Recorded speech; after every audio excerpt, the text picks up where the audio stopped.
The sun dipped low over Los Angeles, casting a golden haze across the sprawling city as Officer Rachel Carter gripped the steering wheel of her sleek black patrol car. Her knuckles whitened against the leather, though her face remained a mask of indifference. Her sharp blue eyes fixed on the road ahead. She'd just endured a grueling 12-hour shift, chasing down petty thieves and breaking up bar fights. And now the flickering traffic lights felt like a personal insult, daring to slow her down. The downtown streets pulsed with lifecars honking, pedestrians weaving through crosswalks. The hum of urban chaos, but Rachel moved through it all like she owned it. As she approached a crowded intersection, the light snapped to red, a silent command to stop. She didn't flinch. Her foot pressed harder on the gas, the engine roaring as her car surged forward, cutting through the junction with the precision of a blade. Thomas Lane, a 67-year-old retiree with graying hair and a slight limp from years of hard labor, shuffled across the crosswalk, a small paper bag of groceries tucked under his arm. His thoughts were on the quiet evening ahead, a cup of tea, maybe a rerun of an old western when a deafening honk shattered the air. His heart lurched, and he spun around, wide-eyed, just in time to see the black patrol car barreling toward him. "Watch it," Rachel's voice barked from inside, sharp and commanding, as if her words could undo the danger she'd unleashed. Thomas's instincts kicked in, his frail body jerking backward in a desperate bid to escape. His worn sneaker snagged on the curb, and he went down hard, the pavement rushing up to meet him. A sickening crack split the air as his wrist twisted unnaturally beneath him. Groceries spilling across the concretables, rolling. A carton of milk bursting open in a white puddle. Pain shot through him, hot and relentless, but all he could do was clutch his arm and gasp. The world blurring around him. Nearby, tires screeched as another driver slammed on their brakes to avoid smashing into Rachel's car, the sound reverberating like a gunshot through the intersection. Heads turned, breaths caught. A young man on the sidewalk, phone already in hand, froze mid-step, his dark eyes wide with disbelief. Others stopped, two others pushing strollers. Workers heading home, drawn into the unfolding drama. Rachel's car jolted to a stop a dozen feet beyond the crosswalk, and she stepped out, her polished boots striking the ground with a crisp, deliberate thud. The sunlight glinted off her badge and caught the strands of her blonde hair, pulled back into a tight ponytail. She stood tall, her posture radiating control, her expression cool and distant, as if the chaos she'd ignited was nothing more than a spilled coffee she could mop up later. The young man, barely 20, with a faded hoodie and a fire in his voice golden hold back. He thrust his phone toward her, the camera rolling, and shouted, "You almost killed him. What the hell is wrong with you?" His words trembled with fury, his free hand clenched into a fist. Rachel turned slowly, her icy gaze locking onto him like a predator sizing up prey. "Relax," she said, her voice smooth but edged with condescension, each syllable dripping like venom. He should have been paying more attention. The dismissal landed like a slap, and the young man's face flushed red, his jaw tightening as he took a step closer. "You ran a red light," he fired back, pointing toward Thomas, who still lay crumpled on the ground, his breathing shallow, his face etched with agony. "You're supposed to enforce the law, not break it." "Look at him." Rachel barely spared Thomas a glance, her lips curling into a faint sneer. "He'll be fine," she muttered, fishing her phone from her pocket with a casual flick of her wrist. Around her, a small crowd had gathered, their murmurs growing into a low rumble of outrage. A middle-aged woman with curly hair and a nurse's instinct dropped to her knees beside Thomas, her hands gentle as she helped him sit up. "We need an ambulance," she said firmly, her voice cutting through the tension. Rachel waved a hand dismissively, not even looking up from her phone. "I've got it under control," she snapped, her tone clipped and impatient. The woman glared, her eyes narrowing. "Control? You nearly ran him over." Rachel ignored her, already speaking into her phone, calling dispatch with a voice so flat it carried no trace of urgency, as if she were ordering takeout instead of summoning help for the man she'd harmed. Minutes later, the wail of sirens pierced the air, and an ambulance rolled up alongside a second patrol car. Two officers stepped out, their movements brisk but cautious. The weary one, Officer Daniels, with a furrowed brow and a perpetual squint, approached Rachel first. "Carter," he said, his tone guarded, his eyes flicking over the Seneth-injured man. The spilled groceries, the crowd still buzzing with restless energy. "What happened here?" Rachel crossed her arms, her badge catching the fading light. "Minor incident," she replied smoothly, her voice polished with practiced ease. "The pedestrian wasn't watching where he was going. I honked to warn him." Daniels glanced at Thomas, now being tended to by paramedics, his wrist wrapped in a makeshift splint, his every wince a silent rebuttal to her story. "Minor," Daniels echoed, his voice tightening with doubt. "You ran a red light." Rachel's jaw clenched, but her composure held firm. "I was responding to an urgent matter." She lied, the words slipping out as effortlessly as a breath. Daniel's eyes narrowed, skepticism flickering in his gaze. Urgent enough to nearly cause a pile-up, Rachel pulled her badge from her pocket and held it up. A subtle flex of authority. "Let's not make this a bigger deal than it needs to be," she said, her voice low and edged with warning. Daniels hesitated, his partner a stocky man with a quiet demeanor watching from a distance, his hand resting on his radio. The crowd lingered, phones still raised, capturing every word, every gesture. Daniels knew this wouldn't fade quietly into the night.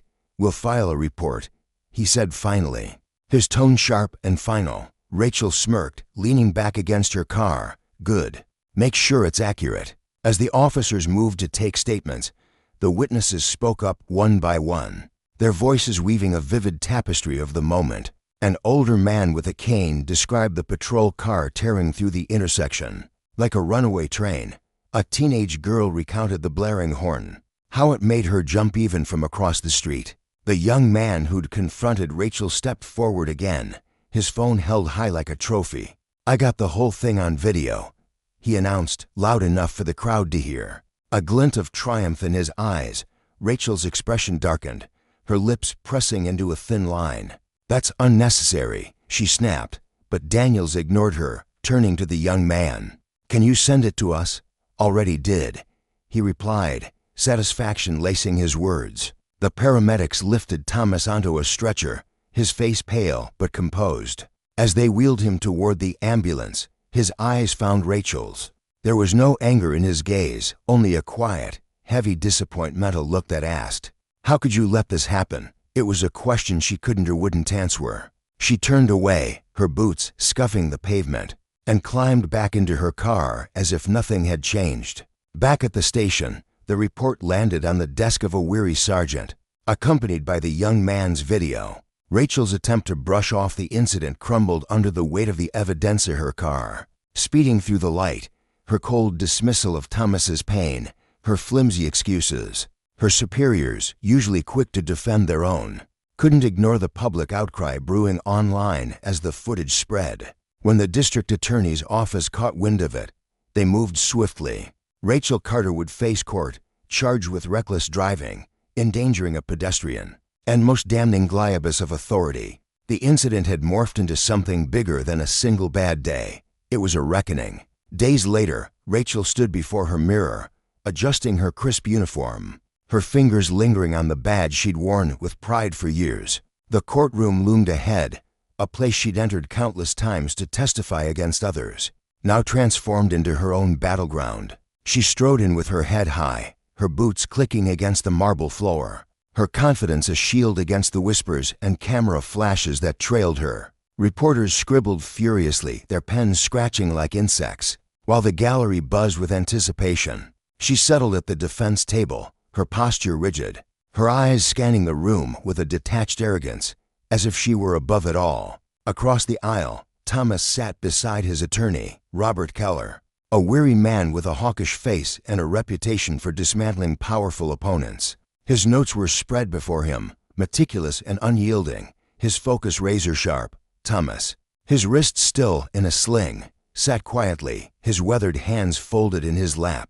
He didn't fidget or glance around. He simply waited, his calm demeanor masking the storm of emotions beneath fear, frustration, a flicker of hope that justice might still mean something. The room hushed as Judge Martin Grant entered, his tall frame cutting an imposing figure against the oak-paneled walls. His dark robes swished faintly as he took his seat, his sharp eyes peering over wire-rimmed glasses. He adjusted them with a deliberate motion, his face a blank slate as he surveyed the players before him. Unyielding, Thomas resolute, the attorneys coiled and ready. "All rise," the bailiff called, and the crowd obeyed, a rustle of movement filling the space. Rachel lingered in her seat for a beat longer than necessary, then stood with a slow, almost lazy grace, her defiance a quiet challenge to the court's authority. Judge Grant's gaze flicked toward her, a fleeting acknowledgement, but he said nothing, letting the moment pass. Keller rose first, his voice steady and precise as he laid out the case. Officer Carter disregarded a red light, accelerated through a busy intersection, and honked aggressively at a pedestrian crossing legally, he said, his words slicing through the air. Her recklessness caused Mr. Lane to fall, fracturing his wrist and leaving him in pain, hospitalized and shaken. Rachel leaned back in her chair, arms crossed, a faint smirk tugging at her lips as if the accusations were a poorly told joke. Keller pressed on, turning his focus to her. "Your Honor, this isn't just about a lapse in judgment. It's about someone entrusted with the law, who flaunts it with dangerous disregard, a pattern of arrogance that endangers us all." Rachel's attorney, Amanda Blake, a polished woman with a clipped voice and a tailored suit, shot to her feet. "Objection, Your Honor. This hearing is about one incident, not my client's entire career." Judge Grant raised a hand, his voice calm but firm. "We'll stick to the specifics, Mr. Keller." Keller nodded, though his eyes gleamed with intent. "Understood, Your Honor. But we cannot ignore the mindset behind Officer Carter's actions. That dire mindset that dismisses accountability and prioritizes power over justice." Rachel leaned toward Amanda, her whisper barely audible but thick with disdain. "They're really reaching, aren't they?" Amanda gave a tight nod, her pen tapping against her notepad. The tension spiked when Keller called attention to the video evidence. "Officer Carter's dismissive behavior was captured on film," he said, gesturing toward the young man from the intersection, now seated in the gallery. His hoodie swapped for a collared shirt, but his resolve unchanged. She showed no remorse, even as bystanders begged her to care about Mr. Lane's condition. Amanda cut in, her voice smooth and rehearsed. "The defense maintains that Officer Carter acted within reason, prioritizing public safety under pressing circumstances." Keller's head snapped toward her, his tone sharpening. "Pressing? What could possibly justify endangering a man's life over a red light?" He paused, letting the question hang, then turned to Thomas. "Mr. Lane didn't ask for this. He was simply walking home, trusting the law to protect him, not to run him down." Thomas shifted slightly, his eyes lifting to meet Rachel's for a brief moment. In that glance, she saw not just pain, but a quiet strength, a man who'd faced hardship before and survived, now asking her to see him as more than collateral damage. She looked away, her smirk faltering for the first time. The courtroom became a crucible, exposing the raw edges of justice and power. Rachel had wielded her authority like a weapon, blind to its weight until it crashed down on Thomas. Now, facing Judge Grant, a man known for his unyielding fairness, couldn't escape the consequences. His gavel would fall not just on her actions, but on the deeper truth they revealed, that privilege, unchecked, breeds ruin, and justice, though slow, demands its due. For Thomas, it was a chance to reclaim dignity. For Rachel, a mirror held up to her pride, reflecting a lesson she could no longer ignore. The air in the courtroom hung thick with tension, the kind that presses down on your chest and makes every breath feel deliberate. Officer Rachel Carter sat at the defense table, her posture rigid, her uniform crisp, a shield of authority she wore like armor. She'd been called here because of a fleeting, chaotic second that had spiraled into something far bigger than she'd ever intended. It started with a blaring horn, a screech of tires, and an elderly man tumbling to the pavement. Now, that moment had dragged her into this stifling room, where every word she spoke seemed to tighten the noose of scrutiny around her neck. Her mind churned with frustration, a bitter cocktail of resentment and defiance bubbling beneath her cool exterior. She didn't ask for this. She was just doing her job. The incident had unfolded on a sun-scorched afternoon, the kind where the Los Angeles asphalt shimmered with heat.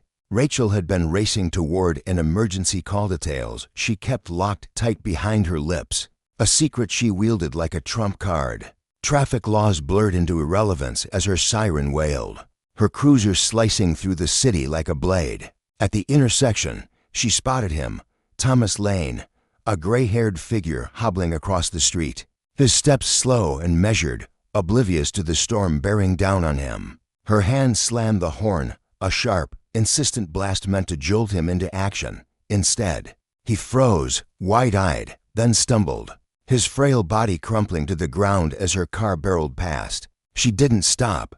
There wasn't time. The call was urgent. Lives were at stake here, so she told herself as the old man's fall faded into her rearview mirror. Now, in the courtroom, that decision loomed over her like a guillotine. Rachel's voice sliced through the heavy silence, sharp and clipped, as she finally addressed the murmurs swirling around her. "I was responding to a situation," she said, her tone icy, daring anyone to challenge her. "I don't owe anyone an explanation beyond that." Her words landed like a slap, and across the room, Keller, the plaintiff's attorney, seized the moment. He leaned forward, his weary frame bristling with indignation, and gestured toward the gallery where whispers were growing louder. "That doesn't sound like responding," he shot back, his voice rising as he recounted how Rachel's horn had forced an elderly man to leap aside in panic. "That sounds like bullying." The room stirred, a ripple of unease spreading through the onlookers. Rachel's jaw clenched, her teeth grinding as she fought to keep her mask of composure intact. She wouldn't dignify that with a response, and not yet. Then came the shift that changed everything. Judge Martin Grant, perched at the bench like a weathered oak, turned his steady gaze on her. His face was unreadable, but his presence carried the weight of decades spent sifting through human folly. "Officer Carter," he said, his voice cutting through the clamor like a knife through silk, "this courtroom is not a place for evasiveness. If you have something to say it clearly and respectfully." The command hung in the air, a challenge wrapped in calm authority. Rachel felt a flicker of something ganger, maybe, or pretty, and straightened in her chair, her lips curling into a faint, defiant smile. "Respectfully, Your Honor," she began, her words deliberate. "I don't need a lecture on how to do my job, especially not from someone who's never felt the pressure of law enforcement bearing down on them." The room froze. A reporter in the back scribbled furiously, her pen scratching against the notepad like a frantic heartbeat. Someone in the gallery, a woman with a scarf knotted tightly around her neck, let out a sharp gasp, her hand flying to her mouth. Judge Grant's expression didn't flicker, but the air grew heavier, as if Rachel's defiance had sucked the oxygen from it. "Care to clarify that statement, Officer Carter?" he asked, his tone neutral but his eyes piercing. Unyielding, she didn't flinch. "I've spent years putting my life on the line," she said, her voice steady, though a tremor of exhaustion lurked beneath it. "Mistakes happen under pressure. I don't think I should be vilified for doing what I had to do inside." She felt the sting of doubt gnawing at her, but she shoved it down, burying it under layers of resolve. She wasn't wrong. She couldn't be. Keller pounced, his weary energy crackling as he addressed the judge. "Your Honor, this is exactly the problem. Officer Carter sees herself as above accountability. That badge isn't a shield against the law, it's a responsibility." His words were a spark, igniting the tension into something electric. Judge Grant raised a hand, silencing the room with a single gesture. He studied Rachel for a long moment, his gaze stripping away her bravado layer by layer. "Officer Carter," he said at last, his voice low and deliberate, "let me remind you of something fundamental. This courtroom runs on one principle: equality under the law. Your badge, your experience, your pressure, they don't exempt you. They demand more of you." Rachel said nothing. Her knuckles whitened as she gripped the table's edge, her nails digging into the wood as if anchoring herself against the tide of his words. The hearing pressed on, and Keller unveiled the evidence that would haunt her. A grainy video flickered to life on the courtroom screen, capturing the moment in stark clarity. Rachel's cruiser roaring through the intersection, horn blaring, tires screeching. Thomas Lane, small and fragile in the frame, staggered as he tried to leap aside, his body twisting awkwardly before he crashed to the pavement. The gallery murmured, a low hum of shock and disapproval rising as the footage played. When it ended, Judge Grant turned to her. "Officer Carter, do you wish to explain what we've just seen?" His voice was calm, but it carried an edge that made her stomach twist. She exhaled sharply, forcing the words out. I honked to warn him. He didn't move fast enough. Color cut in, his voice sharp with disbelief. "Because he's 67 years old, Officer Carter." "Did that not cross your mind?" Rachel's attorney, Amanda Blake, leapt to her feet, her sleek blazer rustling as she moved. "Your Honor, my client has already expressed regret over the incident." Judge Grant's gaze snapped to her, cutting her off mid-sentence. "Has she?" he asked, his tone dry as he shifted his attention back to Rachel. "Officer Carter, I've yet to hear any hint of fault or concern for the man injured by your actions. Do you truly believe you bear no responsibility here?" For a split second, Rachel faltered. Her chest tightened, a flicker of uncertainty breaking through her ironclad confidence. "I didn't intend to hurt anyone," she said, her voice softening, though a defensive edge lingered. "Intent doesn't erase impact," Judge Grant replied, his words firm, final. A gavel strike without the sound. As the day's session drew to a close, the room buzzed with restless energy. Reporters bolted for the exits, their footsteps echoing off the polished floor. Already crafting headlines in their minds, Officer Carter faces reckoning in courtroom clash, and privilege on trial, a case splitting Los Angeles. Judge Grant adjourned with a warning, his voice steady but laced with steel. "This is far from over, Officer Carter. Be prepared to answer not just for your actions, but for your attitude." His eyes lingered on her, a silent promise of justice yet to come. Rachel strode out, head high, but beneath her polished exterior, the cracks were spreading fine lines of doubt she couldn't ignore. The next day, the courtroom doors creaked open and a hush fell as Thomas Lane entered. He was a weary man in his late 60s, his frame stooped, but his steps deliberate, each one a testament to the effort it took to move with his injury. His right wrist was locked in a stiff cast, cradled in a sling that hung awkwardly across his chest. The faint rustle of his modest shirt and slacks filled the silence.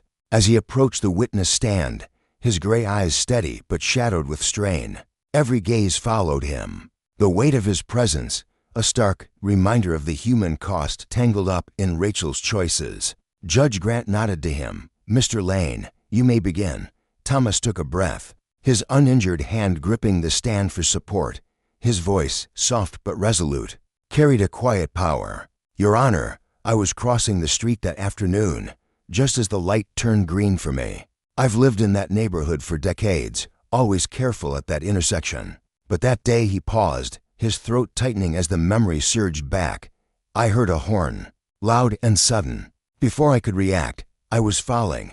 At the defense table, Rachel leaned back, her face a mask of indifference, though a faint smirk played at her lips, a flicker of disdain she couldn't quite hide. Thomas pressed on, his voice growing taut with emotion. "I hit the ground hard.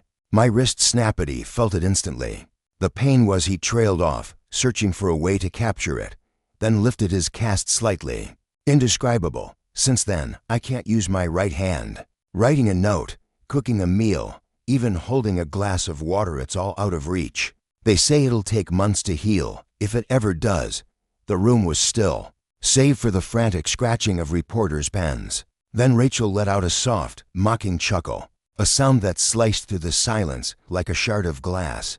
Heads turned, eyes wide with disbelief. A woman in the gallery, her face flushed with outrage, blurted, "Does she even have a heart?" The bailiff barked for order, but the damage was done. Whispers erupted, a chorus of shock and anger. Rachel shrugged, her tone dripping with indifference. "I'm just surprised at how exaggerated this all sounds. I didn't hit him, I fell. That's not my fault." The murmurs swelled, a tide of fury crashing against her words. Thomas turned to her, his gaze steady, piercing. "You're right," he said, his voice calm but cutting. "You didn't hit me, but you forced me into a corner where I had to save myself, and this is where it got me." He lifted his cast again, a silent accusation. "You might think that badge makes you a hero, Officer Carter, but a hero values life. You didn't value mine." For a moment, Rachel's smirk faltered, a crack in her armor, but she quickly masked it, folding her arms with a scoff. Amanda shot to her feet, her voice sharp. Objection. Your Honor, Mr. Lane's statement is emotional and irrelevant to the facts. Keller countered just as fast, his weary frame practically vibrating with urgency. Your Honor, his testimony goes straight to the heart of Officer Carter's actions and her disregard for the harm she caused. Judge Grant raised a hand, silencing them both. Overruled, he said firmly, his eyes flicking to Thomas. Mr. Lane, continue. Thomas nodded, steadying himself. Since that day, I've had sleepless nights, wondering what might have happened if I hadn't jumped fast enough. If I'd landed differently, would I still be here? Would I be able to walk? His voice cracked, but he pushed forward. No one should have to wrestle with those questions because someone else decided the rules don't apply to them.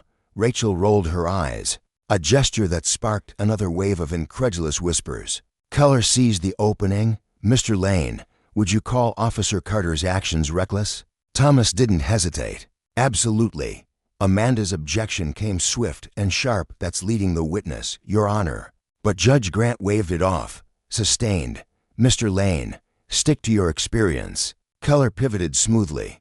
One last question. Mr. Lane, what do you hope this court achieves today? Thomas paused, his gaze locking onto Judge Grant's. I don't want vengeance, he said, his voice soft but heavy with meaning. I want accountability. I want Officer Carter to see that her actions have consequences. That's all. The simplicity of his plea lingered, a quiet thunder that shook the room. Judge Grant nodded, gesturing for Keller to step back. Thank you, Mr. Lane. You may return to your seat.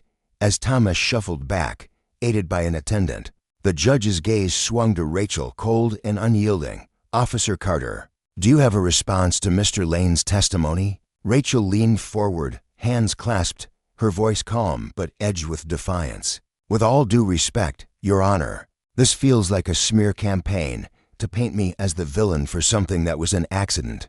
I didn't ask Mr. Lane to fall. I honked to warn him, and he panicked. That's not on me. Gasps rippled through the courtroom, a collective intake of breath at her audacity. Keller leapt up. Your Honor, the defendant's refusal to take responsibility is exactly why we're here. It's glaring. Judge Grant silenced him with a raised hand, his focus locked on Rachel. Officer Carter, he said, his tone icy. Your argument might hold water if you showed even a shred of accountability. You seem to think intent is all that matters. It isn't. Actions have weight, consequences that don't bend to your excuses. The lesson was clear, etched into the silence that followed. Justice isn't a privilege to be claimed by power. It's a reckoning for those who abuse it. Rachel's badge gleamed under the courtroom lights, but it couldn't shield her from the truth Thomas had laid bare. Power unchecked breeds harm, and the law exists to remind even the mighty that no one stands above its reach. As the session paused, the weight of that truth settled over her, a burden she couldn't shrug off, no matter how high she held her head. The courtroom buzzed with a tension so thick it seemed to cling to the walls, wrapping around every soul present like a heavy fog. Rachel Carter sat rigid at the defense table, her jaw locked tight, a faint tremor betraying the storm brewing beneath her carefully composed exterior. Her dark eyes flickered with a mix of defiance and dread as Judge Martin Grant's voice cut through the air, steady and unyielding. He leaned back in his high-backed chair, the wood creaking faintly under his weight, his hands clasped together with a calm that contrasted sharply with the chaos threatening to erupt within Rachel. This court, he began, his tone carrying the weight of years spent upholding the law, does not exist to shield privilege or excuse those who wield it carelessly. It stands as a guardian of responsibility, a principle you do well to keep in mind. As we moved forward, with a gentle tap of his gavel, a sound that echoed like a quiet thunderclap, he signaled the session's end. The room exhaled, chairs scraping and voices murmuring as people filtered out. But Rachel remained rooted to her seat. Her face was a mask, unreadable to the casual observer, yet the faint twitch at the corner of her mouth hinted at the turmoil roiling inside her. Judge Grant's words hung over her like a shadow, mingling with the echoes of the testimony that had just unraveled her carefully constructed defenses. Outside, the world spun on with relentless energy. Reporters swarmed the courthouse steps, their cameras flashing and voices clamoring for sound bites, each one eager to distill the day's drama into a headline that would dominate the evening news. The case had already seized the public's attention, its tendrils stretching across every media outlet, and Rachel knew it. Yet, as the crowd thinned within the courtroom, she felt the growing weight of a truth she couldn't shake.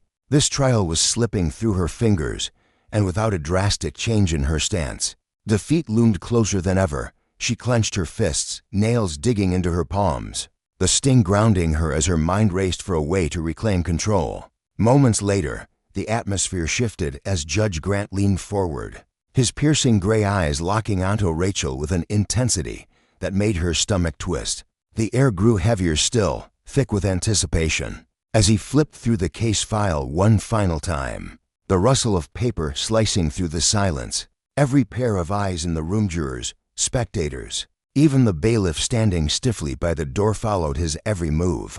"Officer Rachel Carter," he said at last, his voice a deep, resonant force that commanded attention. "This court has meticulously examined the evidence and testimony laid before it. Your actions on the day in question reveal a troubling disregard for the law you swore to uphold, as well as the safety of those you were meant to protect. What's more, your persistent refusal to acknowledge your role in this matter has not gone unnoticed." At the defense table, Rachel's breath caught in her throat. Her lawyer, Amanda Blake, a woman with sharp features and a sharper mind, reached out a tentative hand, resting it lightly on Rachel's arm in a silent plea for calm.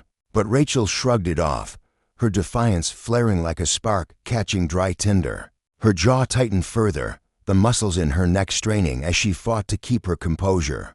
Judge Grant pressed on, undeterred. "As an officer of the law, you are not held to a lesser standard, but a higher on a duty to exemplify justice, not undermine it. Therefore, this court sentences you to 200 hours of community service at the Hope Haven Veterans Support Center. This facility aids those who have served our nation, many bearing scars of loss and hardship. It is my sincere hope that your time there will awaken in you a sense of accountability and humility, qualities this courtroom has yet to see from you." The words settled over the room like dust after an explosion, lingering in the stillness. For a heartbeat, Rachel sat frozen, her mind reeling as the sentence sank in. Then, as if a dam had burst, she surged to her feet, her hand slamming down on the polished oak table with a crack that reverberated through the space. "This is ridiculous," she shouted, her voice raw with fury, silencing the murmurs that had begun to ripple through the gallery. "I'm not a criminal, don't deserve this. This is a punishment for nothing." Amanda leaned closer, her whisper sharp and urgent. "Rachel, sit down, don't make this worse."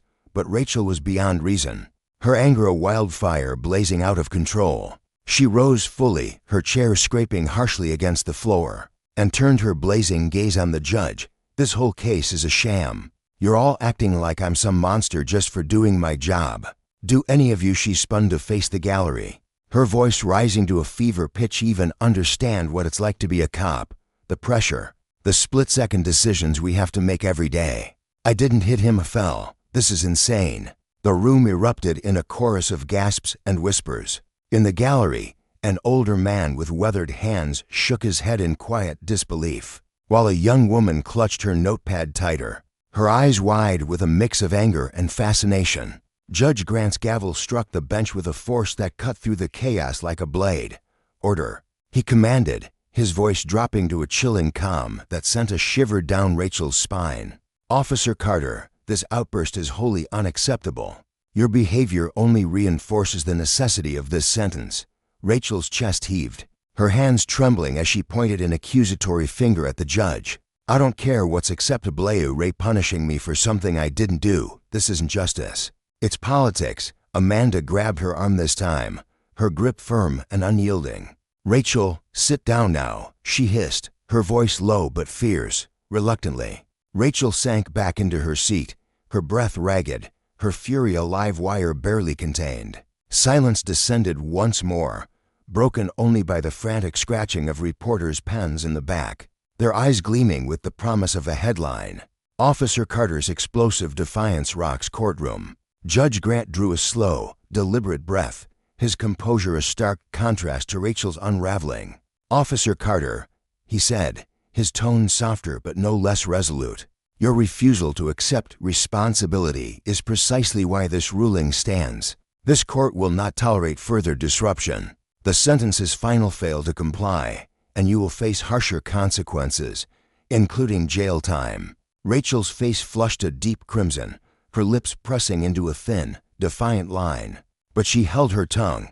With a final, decisive strike of the gavel, Judge Grant declared, "Court is dismissed." As the room began to empty, Amanda gathered her papers with quick, agitated movements. Casting a sidelong glance at Rachel, "Do you realize how much damage you just did?" she muttered, her voice thick with frustration. Rachel ignored her, rising abruptly and storming toward the exit, her boots thudding against the floor like war drums. Outside, the chaos swelled. Protesters lined the courthouse steps, their voices a discordant symphony of rage and support. On one side, a cluster of demonstrators waved signs demanding justice for Thomas Lane and accountability for all, their chants rising in a steady crescendo. On the other, a smaller group hoisted banners proclaiming support. Our police and Carter was just doing her job, their shouts sharp and defensive. Rachel emerged into the fray, flanked by Amanda and a pair of officers. Her chin lifted defiantly as reporters surged forward, microphones jabbing toward her like spears. "Officer Carter, was the sentence fair? Any regrets? Will you appeal?" The questions came fast and unrelenting, but Rachel's response was a curt, icy snap. No comment. A young protester, barely out of his teens, thrust his phone toward her, his voice cutting through the din.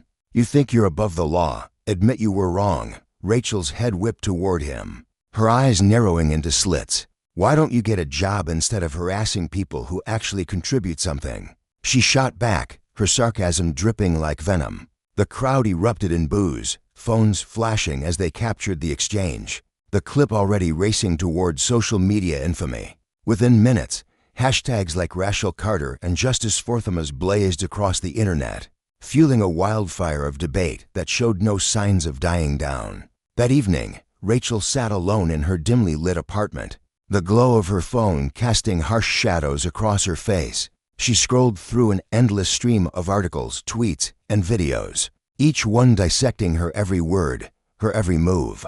The clips of her courtroom outburst and her biting retort to the protester played on loop, accompanied by headlines that stung like lashes. Carter's arrogance laid bare. Officer defies judge in reckless display. Public splits over controversial cop. Amanda's voice crackled through the phone, exasperated and pleading. "Rachel, you've got to stop fanning the flames. Every word you say just digs you deeper." Rachel's grip tightened on the device, her sigh heavy with exhaustion. "They're twisting everything to make me the bad guy." "I don't care what they think. You should," Amanda countered sharply. "Public opinion matters. Keep this up, and you won't just lose this case, you'll lose your career." Rachel ended the call without a word, her anger simmering beneath a growing unease she couldn't shake. For the first time, the weight of her choices pressed down on her, a burden she couldn't outrun. Days later, Rachel pulled her car into the gravel lot of the Hope Haven Veteran Support Center, her movements slow and deliberate, every step laced with reluctance. She stepped out, her jaw tightening as she surveyed the modest building before her, its faded paint peeled at the edges, and a weathered sign proclaimed Hope Haven, rebuilding lives in letters that had seen better days. She adjusted her jacket, her expression hardening into a mask of indifference as she strode toward the entrance. Inside, the air was warm and faintly stale, alive with the quiet hum of activity. A handful of veterans sat at worn wooden tables, their voices low as they swapped stories over steaming cups of coffee. Others moved with purpose, sorting through boxes of donations or wiping down surfaces with practiced efficiency. Rachel's polished boots clicked sharply against the tile floor, drawing curious glances from those nearby, but she kept her gaze fixed ahead, her posture rigid. Linda Harper, the center's no-nonsense manager, approached with brisk, confident strides, dressed in a simple blouse and slacks, her graying hair pulled back in a tight bun. Linda exuded an authority that clashed instantly with Rachel's steely demeanor. "You must be Officer Carter," she said, her voice flat and matter-of-fact as she extended a hand. Rachel's eyes flicked to the outstretched hand, then back to Linda's face, her own remaining firmly at her side. "Just call me Rachel," she replied coolly. "I'm here to do my hours and get out. Let's keep this simple." Linda's eyebrow arched, a flicker of amusement or perhaps irritation crossing her lined face, but she let the snub slide. Instead, she handed Rachel a faded apron, its edges frayed from use. "You'll start in the kitchen, break fast prep. Follow me." Rachel stared at the apron as though it were an insult, her lips curling faintly. "I'm not here to scrub pots," she said, her tone sharp enough to cut glass. Linda paused, turning to meet her gaze with a look that suggested she'd seen and handled far worse than Rachel's attitude. "You're here to do what's asked," she replied evenly. "Let's not waste each other's time." As Rachel stood there, apron dangling from her hand, the weight of Judge Grant's lesson in justice lingered in her mind. Power, when abused, carried consequence, a truth she'd dismissed until now. The veterans around her, their quiet resilience and unspoken stories, hinted at a depth she hadn't anticipated. Linda, with her steady gaze and unshakable calm, was no mere bystander. She was a force of her own, one Rachel would underestimate at her peril. The hours ahead stretched out like a challenge, one that would test not just her patience, but the very core of who she believed herself to be. And though she didn't yet know it, the cracks in her resolve were already beginning to form, promising a reckoning she could neither avoid nor control. The air in the community center hung thick with unspoken tension as Linda's voice sliced through it, cool and deliberate. "Floors or flip eggs," she said, her tone carrying a quiet authority that made it clear she wasn't asking. Linda paused mid-step, her boots scuffing faintly against the worn linoleum, and turned slowly to face Rachel, her eyes locked onto the younger woman, steady and unyielding, waiting for a response. Rachel, arms crossed tightly over her chest, met Linda's gaze with a defiance that simmered just beneath the surface. "Excuse me?" She shot back, her voice sharp, edged with disbelief. She shifted her weight, planting herself firmly as if staking a claim. "This is community service, not some punishment camp. If you want someone to mop your floors, find somebody else." A heavy silence descended, pressing down on the room like a storm cloud ready to burst. Linda's expression didn't waver, but when she spoke again, her words carried a weight that felt almost tangible, calm yet threaded with an unshakable resolve. "Let me make this crystal clear, Rachel. You're not here out of the goodness of your heart, doing anyone a favor. You're here because a judge looked at your choices, your actions, and decided they demanded a reckoning. This isn't a suggestion or a game. This is you facing the consequences, if you don't like it. The door's right there. March yourself back to court and see if jail suits you better." Her voice never rose, but its steel core cut deeper than any shout could have. Rachel's lips pressed into a thin, tight line, her jaw clenching as she swallowed whatever retort burned on her tongue. She didn't answer, but the fury in her eyes spoke volumes. Linda held her gaze for a moment longer, then reached out with deliberate calm, handing Rachel a faded apron. "Put this on," she said, her tone leaving no room for negotiation. "The kitchen's that way. Get to work." Rachel snatched the apron with a flick of her wrist, her movements sharp and resentful, and turned toward the kitchen without a word. The next few hours unfolded in a haze of simmering hostility. Rachel moved through her tasks like a shadow of herself, scrubbing dishes with short, angry swipes, wiping counters with a reluctance so palpable it seemed to radiate off her in waves. Her irritation was a living thing, curling around her like smoke, and the other workers sensed it. They kept their distance, their footsteps soft and cautious as they navigated around her, avoiding the storm brewing in her silence. During a brief lull, as the clatter of the kitchen faded into a hum, a man approached her. Frank was a middle-aged veteran, his tall frame slightly stooped from years of carrying unseen burdens. His limp was subtle but noticeable, and the soft click of his prosthetic hand punctuated his movements like a metronome marking time. He stopped a few feet away, his weathered face softening into a faint, friendly smile. "New round here?" he asked, his voice warm, an olive branch extended across the divide. Rachel didn't look up from her phone, her thumb scrolling absently as she muttered, "Unfortunately." Frank chuckled, a low, rumbling sound that held no malice. Well, if you're stuck here, you might as well make the best of it. Rachel's response came fast, a snort dripping with sarcasm. Sure, because washing dishes is exactly what I dreamed of when I signed up to be a cop. The words landed like a slap, and Frank's smile faltered, then faded entirely. His eyes, kind a moment ago, hardened slightly as he studied her. You're not the only one who's been through rough patches, he said, his tone even but carrying a quiet weight.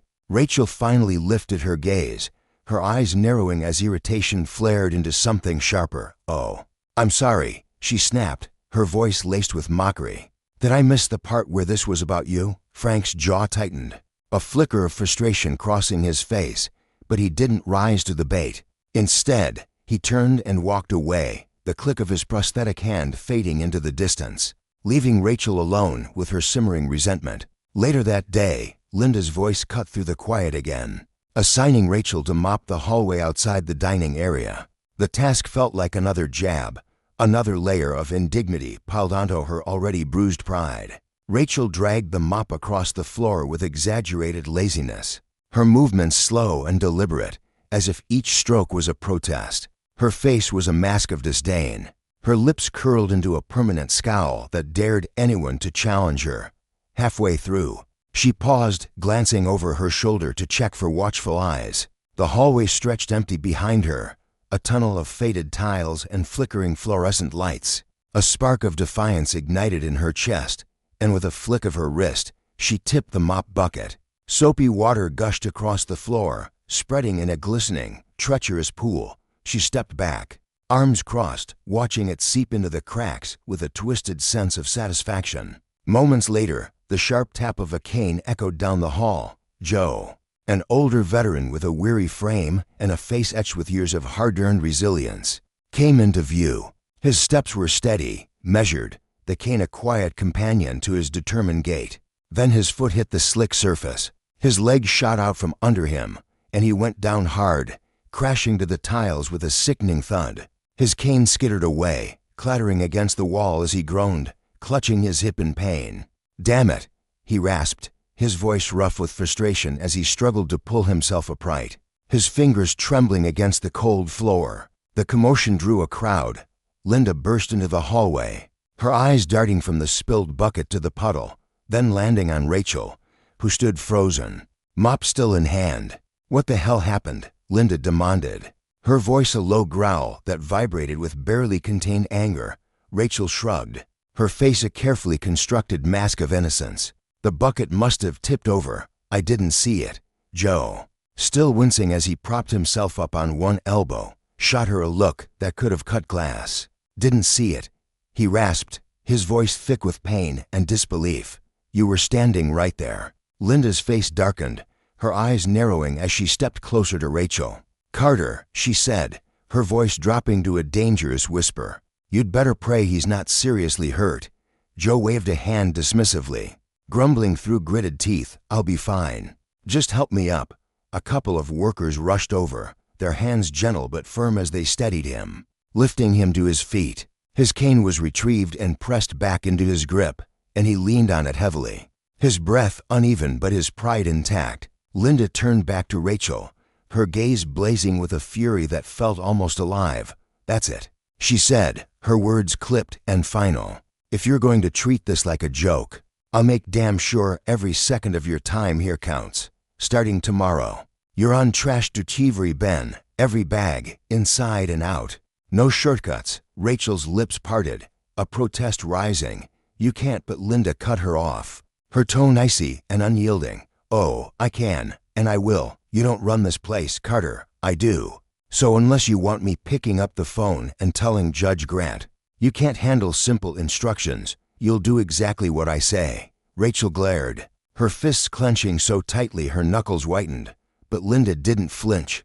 Finally, with a surge of pent-up rage, Rachel hurled the mop against the wall. It hit with a loud, echoing clatter, and she stormed out of the hallway, her footsteps pounding against the tiles like a war drum.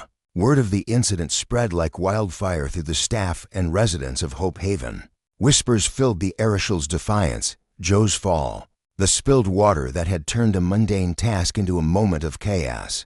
In the dining hall, A grizzled veteran muttered under his breath, "She thinks she's better than us," his voice thick with resentment as he stirred his coffee. Another, a woman with sharp eyes and a scar tracing her jaw, nodded grimly. "She's just here to check a box and get out. Doesn't care who she steps on." The divide grew tangible, a rift carved by frustration and mistrust. Yet Linda remained unshaken. That evening, she summoned Rachel to her office, the small space lit by a single lamp that cast long shadows across the walls. "You've got a decision to make," Linda said, her voice calm but carrying an undercurrent of steel. She leaned back in her chair, her hands folded on the desk, exuding a quiet authority that filled the room. "You can keep making everyone miserable, including yourself, or you can try to learn something from this. It's your call," Rachel scoffed, her arms crossing as she leaned against the doorframe. "Learn what?" "How to mop a floor." Linda's eyes sharpened, and she leaned forward, resting her elbows on the desk. "No, Carter. How to own up to your actions, something you've clearly never figured out." Rachel's glare didn't waver, but she had no response. The silence stretched, thick and heavy, until Linda waved her off. "Get out of my office. Be here at 7 a.m. sharp tomorrow, ready to work. No excuses." Rachel stood, her movements stiff with barely contained anger, and left without a word. As she crossed the parking lot to her car, the cool night air did little to temper the fire raging inside her. She muttered curses under her breath, her mind racing with vows to endure her hours and escape this place as fast as humanly possible. But the tension brewing between her and Linda, between her and the veterans, was a storm gathering strength, one that would soon force her to face not just her surroundings, but the person she'd allowed herself to become. Days later, that simmering conflict reached its breaking point. Rachel was hauling a bulging trash bag toward the dumpster, her jaw clenched so tight it ached. Every step felt like an insult, every task a reminder of Linda's relentless oversight grinding against her pride. As she neared the dumpster, she caught sight of James Mitchell sitting on a weathered wooden bench nearby. A former infantry sergeant, James had been at Hope Haven for nearly a year. His presence a quiet but commanding force. His blunt demeanor and refusal to tolerate excuses had earned him a reputation, and today, he had no intention of holding his tongue. He sipped from a chipped mug of coffee, his sharp eyes tracking Rachel's every move with a scrutiny that made her skin prickle. "You know," James began, his voice low and deliberate, "for someone who's supposed to be making amends, you don't seem too interested in the work." Rachel froze mid-step, her fingers tightening around the trash bag until the plastic crinkled under her grip.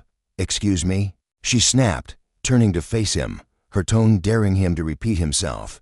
James set his mug down on the bench with a soft clink and leaned forward, resting his forearms on his knees. "You heard me," he said, unflinching. "You walk around here like this place is dirt under your boots, like the people in it don't matter. It's plain as day on your face." Rachel straightened, crossing her arms as her pulse quickened. "And what gives you the right to judge me?" she fired back, her voice rising with each word. James didn't blink, his gaze steady and piercing. "I don't need a right to call it like I see it. You're not the only one who's faced tough times or made sacrifices. The difference is, we don't use it as a shield to hurt people or dodge what's owed." Rachel's jaw tightened, her teeth grinding as she fought to keep her composure. "You don't know a damn thing about me," she said, her voice trembling with barely restrained fury. "Don't act like you get what it's like to do my job." James let out a short, dry laugh, devoid of humor. "Your job? You mean the one where you're supposed to protect people, but nearly ran an old man down and then pretended it wasn't your fault? I've read the reports, seen the videos. You want to talk about pressure? Try months in a combat zone where one slip means someone doesn't make it back. We know pressure. Carter, you don't get to pull that card here." His words landed like blows, each one striking at the fragile armor she'd built around herself. Rachel took a step closer, her eyes blazing. "Don't you dare lecture me about responsibility. You don't know what it's like to be second-guessed every damn day, to have people waiting to tear you apart while you're just trying to do what's right." James rose to his feet, his full height adding a quiet menace to his presence. "You think you're the only one who's been judged. You think we didn't get called killers the second we stepped off the plane, blamed for things we had no control over. You're not special, Carter. Stop acting like the world owes you a damn thing just because you wore a badge. The accusation hit her like a physical force, but she refused to let it show. You're out of line, she snapped, her voice shaking with rage. And you're out of excuses. James countered, his tone cutting like a blade. Every day you drag yourself in here, you prove you don't want to change. You don't want to learn. You just want to clock your hours and go back to pretending you're above it all. Guess what? You're not. Rachel's hands curled into fists, her nails digging into her palms. I don't need to listen to this, she said, turning on her heel to storm off. Of course you don't, James called after her, his voice rising to carry across the distance. That's what you do, isn't it? Run away, dodge the truth, keep telling yourself you're the victim. She whirled around, her anger boiling over into a shout. You don't know me, so stop pretending you do. James took a step closer, his voice dropping to a low, intense growl. I don't need to know you, Carter. Your actions scream louder than anything you could say, and right now, they're telling me you've got a hell of a lot to answer for. The confrontation left Rachel reeling, her chest heaving as she stormed away, the trash bag abandoned by the dumpster. Inside, she was a tangle of fury and shame, the weight of James's words gnawing at the edges of her defiance. For all her bluster, a quiet part of her wondered if he was right. This place, these people, might finally force her to confront the cracks in the person she'd become. Justice, she was beginning to see, wasn't just about serving time. It was about facing the consequences of her own power, wielded carelessly, and the lives it had touched. The lesson loomed large, inescapable, and as the days stretched on, it would only grow harder to ignore. The air in the dimly lit common room of Hope Haven crackled with an unspoken challenge. As Rachel Carter locked eyes with James Mitchell, her breath came in heavy, uneven bursts, her chest heaving beneath the weight of her own defiance. She stood there, rooted to the spot, fists balled so tightly her knuckles turned white, searching desperately for words that wouldn't come. Her mind churned with a storm of indignation, but her tongue felt leaden, paralyzed by the sting of his accusation. You're nothing but a coward, who can't own up to her mistakes. James, his face shadowed with disappointment, let out a faint scoff, the sound slicing through the thick tension like a blade. Without another word, he snatched his chipped ceramic mug from the table, the scrape of it against the wood reverberating in Rachel's ears, and strode off. Each step he took was deliberate, his boots striking the floor with a rhythm that seemed to mock her silence. Rachel remained frozen, her body rigid as if the ground itself had claimed her. She wanted to scream after him, to hurl something sharp and venomous that would strip away the smug certainty in his gait, and leave him as rattled as she felt. But his words clung to her like damp fog, seeping into her skin, burrowing deep into places she'd long kept guarded. They gnawed at her pride, exposing a flicker of doubt she wasn't ready to face. The rest of that day blurred into a haze of muted colors and muffled sounds. She moved through her tasks like a ghost, avoiding the weathered faces of the other veterans. Their eyes, sharp and knowing, seemed to trail her every move, their whispers threading through the air like a persistent hum. She got into it with James. Someone muttered over a lukewarm plate of mashed potatoes in the dining hall. No surprise there if that woman's a walking storm, came the reply, low and tinged with a mix of amusement and disdain. Rachel's jaw tightened, but she kept her head down, stacking trays and wiping counters with mechanical precision. By the time she reached her car that evening, the frustration that had simmered all day turned inward, coiling into a tight knot in her chest. She yanked the door shut with a force that rattled the frame and gripped the steering wheel until her palms ached. James's voice echoed relentlessly in her mind. You're not special. Stop acting like the world owes you something. What the hell does he know? She hissed under her breath, her voice raw and trembling, but the fire in her words felt brittle, like a fouet splintering under pressure. She tried to shove his judgment aside, to bury it beneath layers of stubborn resolve, but it stuck, sharp and insistent, pricking at the edges of her carefully constructed armor. For the first time, a quiet, unsettling question crept into her thoughts. Was her anger a righteous shield, or merely a mask to hide from the truth? That confrontation with James wasn't just a fleeting clash, it was the first crack in a wall she'd spent years building, though she wasn't ready to admit how deeply it had shaken her. The next day began like any other at Hope Haven. The veterans scattered across the common room in their usual routines. The space smelled faintly of stale coffee and disinfectant, its worn tables hosting a handful of card games while others traded soft-spoken stories, or gazed out the smudged windows at a world that felt miles away. Rachel lingered in the corner, restocking shelves with cleaning supplies, her hands moving on autopilot.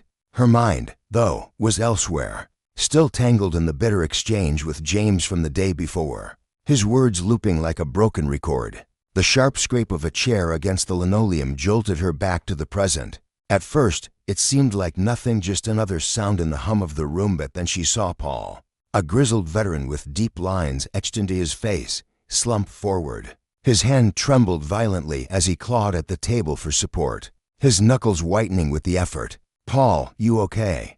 one of the men nearby asked, his voice edged with worry as he leaned closer. Paul didn't answer. His head snapped back abruptly, his body locking into a rigid, unnatural pose before he crumpled to the floor in a lifeless heap. "Help!" the man shouted, dropping to his knees beside Paul, his hands hovering uselessly. "He's having a seizure." The room exploded into chaos, a cacophony of raised voices and shuffled feet. Some veterans stood paralyzed, their faces pale with shock, while others barked frantic calls for assistance, their words tumbling over one another in a panic tangle. Rachel's instincts surged to life before her mind could catch up. The box of supplies slipped from her grasp, clattering to the ground as she shoved her way through the growing cluster of onlookers. "Everyone, back up," she snapped, her voice cutting through the din with a clarity that surprised even her. There was a moment's hesitation, eyes darted uncertainly, but her commanding tone sliced through their indecision, and the crowd parted. She dropped to her knees beside Paul, her movements swift yet deliberate, honed by training she hadn't realized she still carried. His body convulsed wildly, limbs jerking in erratic spasms. His eyes rolled back to reveal stark whites.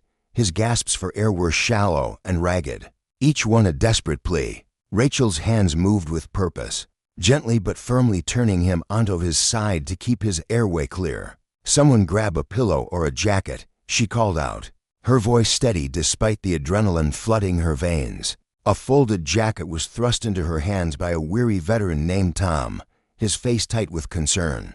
She slid it under Paul's head, cushioning it against the hard floor as his tremors rattled through him. Her gaze swept over him, noting the bluish tint creeping into his lips, the uncontrollable shaking that seemed to consume him. "Breathe, Paul," she murmured, her tone softening as she leaned closer, her hand resting lightly on his shoulder. She tracked his pulse faint, but there her fingers steady against his clammy skin. Linda, the center's soft-spoken coordinator, burst into the scene moments later, her face drained of color as she took in the sight.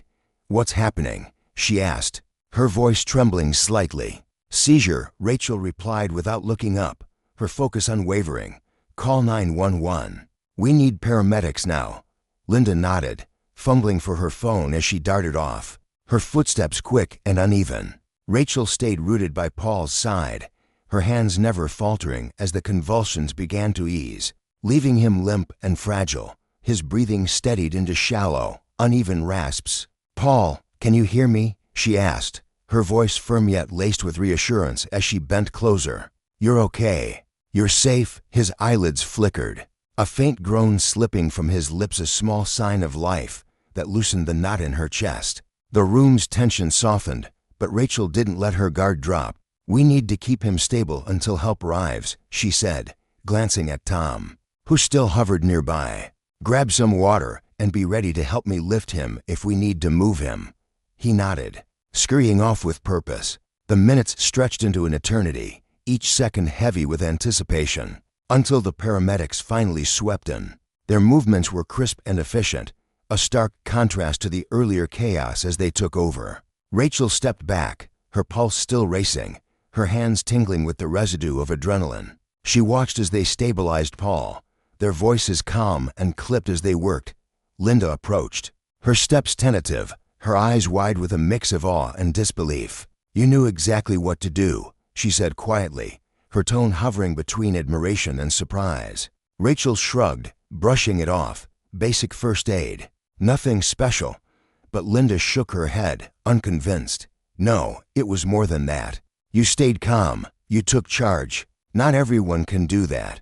Rachel didn't reply, but the words settled over her like a faint warmth, easing the tension in her shoulders. After the paramedics whisked Paul away to the hospital, the veterans drifted into small clusters, their card games and conversations abandoned.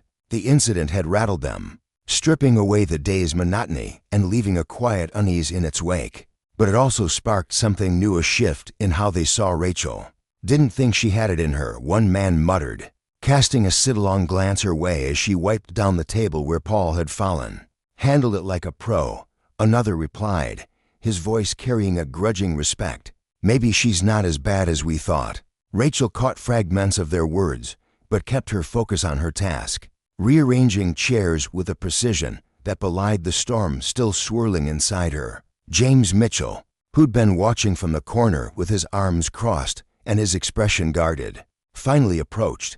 His boots scuffed lightly against the floor as he stopped in front of her. "You did good," he said, his voice low but steady, cutting through the hum of the room. Rachel straightened, meeting his gaze, her defenses bristling. "Just doing what anyone else would have," she replied. Her tone clipped. "Not true," James countered, his eyes holding hers with an intensity that made her shift uncomfortably. "Most people freeze. You didn't." The simplicity of his words carried a weight she couldn't dismiss, stirring a tangle of relief and unease in her chest. He didn't linger, just offered a small nod and walked away, leaving her standing there, caught between gratitude and the nagging echo of their earlier clash. That evening, Rachel sat alone in her car in the center's parking lot, the engine off, her hands resting loosely on the steering wheel. She stared at the cracked dashboard, her mind replaying the day's events in vivid detail, terror in Paul's seizing body, the relief when his breathing steadied, the unexpected respect in the veteran's eyes. For the first time since arriving at Hope Haven, she didn't feel like an intruder. She hadn't demanded their approval or forced her way into their circle. She'd earned it through action, not authority. Yet the satisfaction was bittersweet, tempered by the lingering echo of James's words and Linda's quiet praise. For years, she'd worn her badge like a crown, a symbol of power and control that defined her worth. But today, stripped of rank and privilege, she'd found meaning in something simpler, doing what was right, not because it was expected, but because it mattered. Her fingers tightened around the wheel as a realization settled in, heavy and unyielding. Maybe the anger she'd clung to so fiercely wasn't aimed at Hope Haven or Linda or even James. Maybe it was directed inward at the mistakes she'd buried, the truths she'd refused to face. The lesson stung, sharp and undeniable. Justice wasn't just about wielding power. It was about owning the consequences of your choices, and abusing that power, whether through arrogance or avoidance, carried a cost she was only beginning to understand. The next day, Rachel returned to the center with a quieter presence, her usual sharpness softened by a newfound focus. The veteran's respect, though tentative, marked a shift she couldn't ignore. She approached her tasks with purpose, no longer treating them as a sentence to endure, but as a chance to prove something to them and to herself. The change had started with Paul's collapse, a moment that forced her to act beyond her resentment. It wasn't a full redemption yet, but it was a step toward reckoning with the weight of her actions and the responsibility they demanded. That shift deepened in small, unexpected ways. One morning, as sunlight filtered through the dusty blinds, Rachel noticed Maria Collins struggling with a heavy box of donated supplies. Maria, a young veteran with a jagged scar tracing from her cheek to her neck, gritted her teeth as she adjusted her grip, her slight frame trembling under the strain. Sweat beaded on her forehead, her breath coming in short, determined puffs. "Need a hand?" Rachel asked, stepping forward, her voice casual but firm. Maria's eyes flicked up, a flash of hesitation crossing her face. "I've got it," she said, her tone tight with pride. Rachel didn't back off. "Relax," she replied, grabbing the other side of the box with a steady hand. "I'm not here to steal your thunder. Let's just get this done before one of us ends up flat on our back." Maria relented, a faint smirk tugging at her lips as they hefted the box together, their steps sensing as they carried it across the room.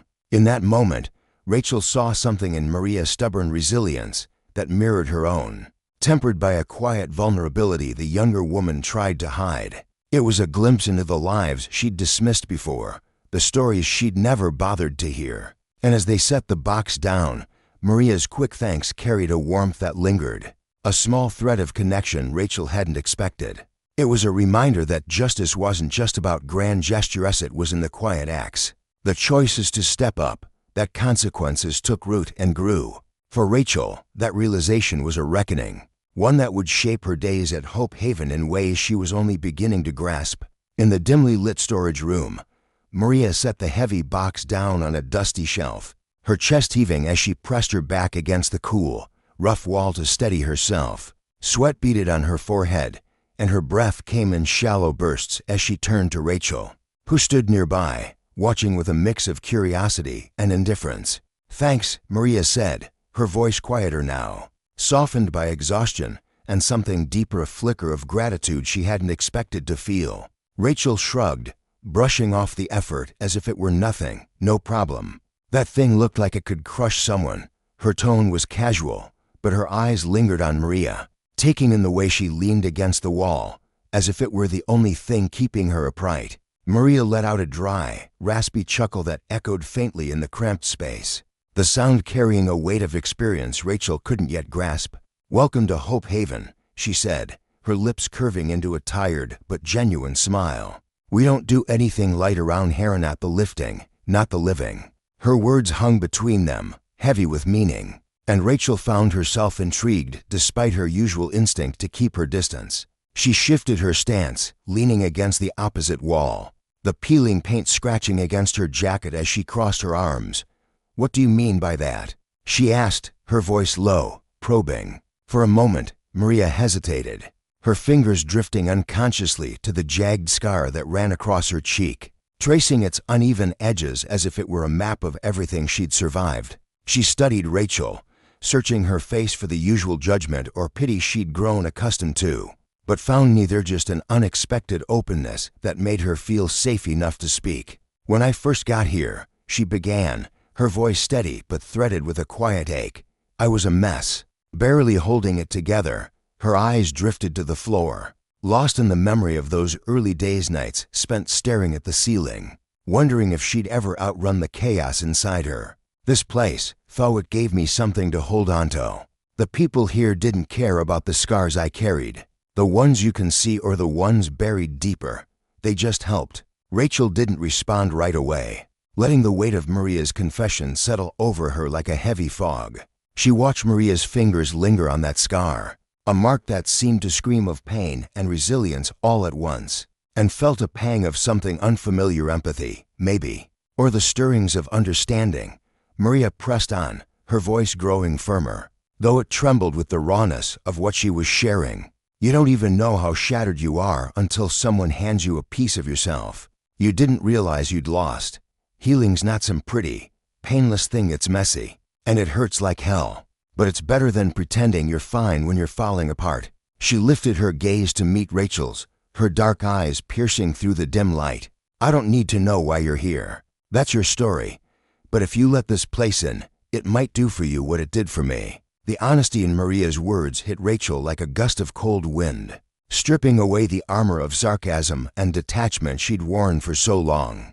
She nodded slowly, her throat tight with uncertainty, and murmured, "I'll think about it." Her voice was softer than she'd intended, almost lost in the stillness of the room. From that moment, something inside Rachel began to shift, subtle at first, like the first cracks of dawn breaking through a long night. She started stepping up, volunteering for tasks she'd once scoffed at, scrubbing tables in the dining hall, hauling boxes, sweeping floors. When Linda, the center's no-nonsense manager with gray streaks in her hair and a voice that could command a room, assigned her to clean the dining area one humid afternoon, Rachel didn't groan or roll her eyes. Instead, she gripped the rag tightly, focusing on the rhythm of wiping down each sticky tabletop, finding an odd satisfaction in the simple act of making something better. The veterans at Hope Haven noticed the change, their sharp eyes tracking her every move. Frank, a towering man with a prosthetic hand that gleamed faintly in the sunlight, caught her one day as she worked, his gravelly voice cutting through the quiet hum of the room. "You're different lately," he said, leaning against a chair, his weathered face creasing with a mix of suspicion and approval. "Finally figured out we're not here to bite your head off," Rachel smirked, pausing to wipe a stubborn stain from the table. "Something like that," she replied, her tone lighter than it had been in weeks. But beneath the smirk, she felt the weight of his words, the unspoken question lingering in the air. What's driving this? As the days stretched into weeks, Rachel found herself drawn into the orbit of the veteran's stories. Conversations she'd once brushed off as irrelevant noise. During lunch breaks, she sat at the edge of the long wooden table, her sandwich forgotten as she listened to them recount their lives, not just the battles they'd fought overseas, but the quieter, more brutal wars they waged afterward. James Mitchell, a weary man with graying hair and a stare that could cut through steel, had called her out weeks earlier for her attitude, his voice sharp with frustration. Now, he approached her one afternoon as she organized a messy stack of donated books for the center's tiny library, his steps slow and deliberate. "You're sticking around more," he observed, his tone softer this time, less like a challenge and more like an invitation. Rachel nodded, her hands busy sorting paperbacks, the smell of old pages filling the air. "Figured I might as well make myself useful while I'm here," she said, keeping her eyes on the task. James crossed his arms, his gaze steady as he studied her. "Useful's a start," he said, his voice low and deliberate. "But have you thought about why you're really here?" Rachel's hands stilled, her fingers hovering over a worn copy of To Kill a Mockingbird. She glanced at him, her brow furrowing. "What do you mean?" she asked, though she already sensed where this was going. "Responsibility," James replied, the word landing like a stone in still water. "It's not about clocking hours or checking boxes. It's about what you do with the time, whether you're just passing through or actually trying to leave something better behind. For yourself and everyone else." His words echoed Maria's earlier confession, stirring a restlessness in Rachel she couldn't shake. She didn't answer right away, letting the silence stretch between them as she turned his question over in her mind, feeling it press against the walls she'd built around herself. The real shift came one sweltering afternoon when Maria found her in the yard, the sun beating down on the cracked pavement as a faint breeze carried the scent of dust and wildflowers. "We're short-handed in the kitchen," Maria said, wiping her hands on her apron, her face flushed from the heat. "Think you could help with dinner prep?" Rachel didn't hesitate, nodding as she followed Maria into the chaotic bustle of the kitchen. The air was thick with the smell of simmering broth and chopped herbs, pots clanging as volunteers darted between stations. The task was simple: slicing carrots, stirring a bubbling pot of stewbit as Rachel gripped the knife. Her hands steady and sure, she felt a quiet purpose settle into her bones, a sensation she hadn't known she'd been craving. As they worked side by side, Maria opened up again, her voice cutting through the kitchen's clamor. "When I first got here, I couldn't even stand to look at myself," she said, her tone steady but laced with a vulnerability that made Rachel's chest ache. The scar, she gestured faintly to her cheek, her knife pausing mid-slice. "It felt like the world had stamped broken across my face. I hated it. Hated myself." Rachel glanced at her, unsure how to respond, her own knife slowing as she watched Maria's hands resume their rhythm, slicing with a precision born of practice. "But then Linda pulled me aside one day," Maria continued, her eyes distant. "She told me scars don't decide who you are, what you do with them does. That stuck with me. I stopped trying to hide and started figuring out how to live with myself." Rachel swallowed hard, the lump in her throat growing as Maria's words sank in. "You're stronger than you think," she said finally, her voice rough with emotion she hadn't meant to let slip. Maria's lips quirked into a faint smile, her eyes softening. "Strength isn't about never breaking," she replied. "It's about picking up the pieces and putting them back together, even when your hands are shaking." By the time their shift ended, Rachel lingered in the yard, the golden glow of the setting sun casting long shadows across the grass. She watched the veterans gathered in small clusters, their laughter and low voices mingling with the evening air, and for the first time, she didn't feel like an outsider. She wasn't just a cop serving a sentence. She was a person among people who knew what it meant to fall and get back up, Later that evening, as Rachel wiped down the last of the kitchen counters, Linda approached, her footsteps soft but purposeful. "You've been stepping up lately," she said, her voice warm but edged with curiosity.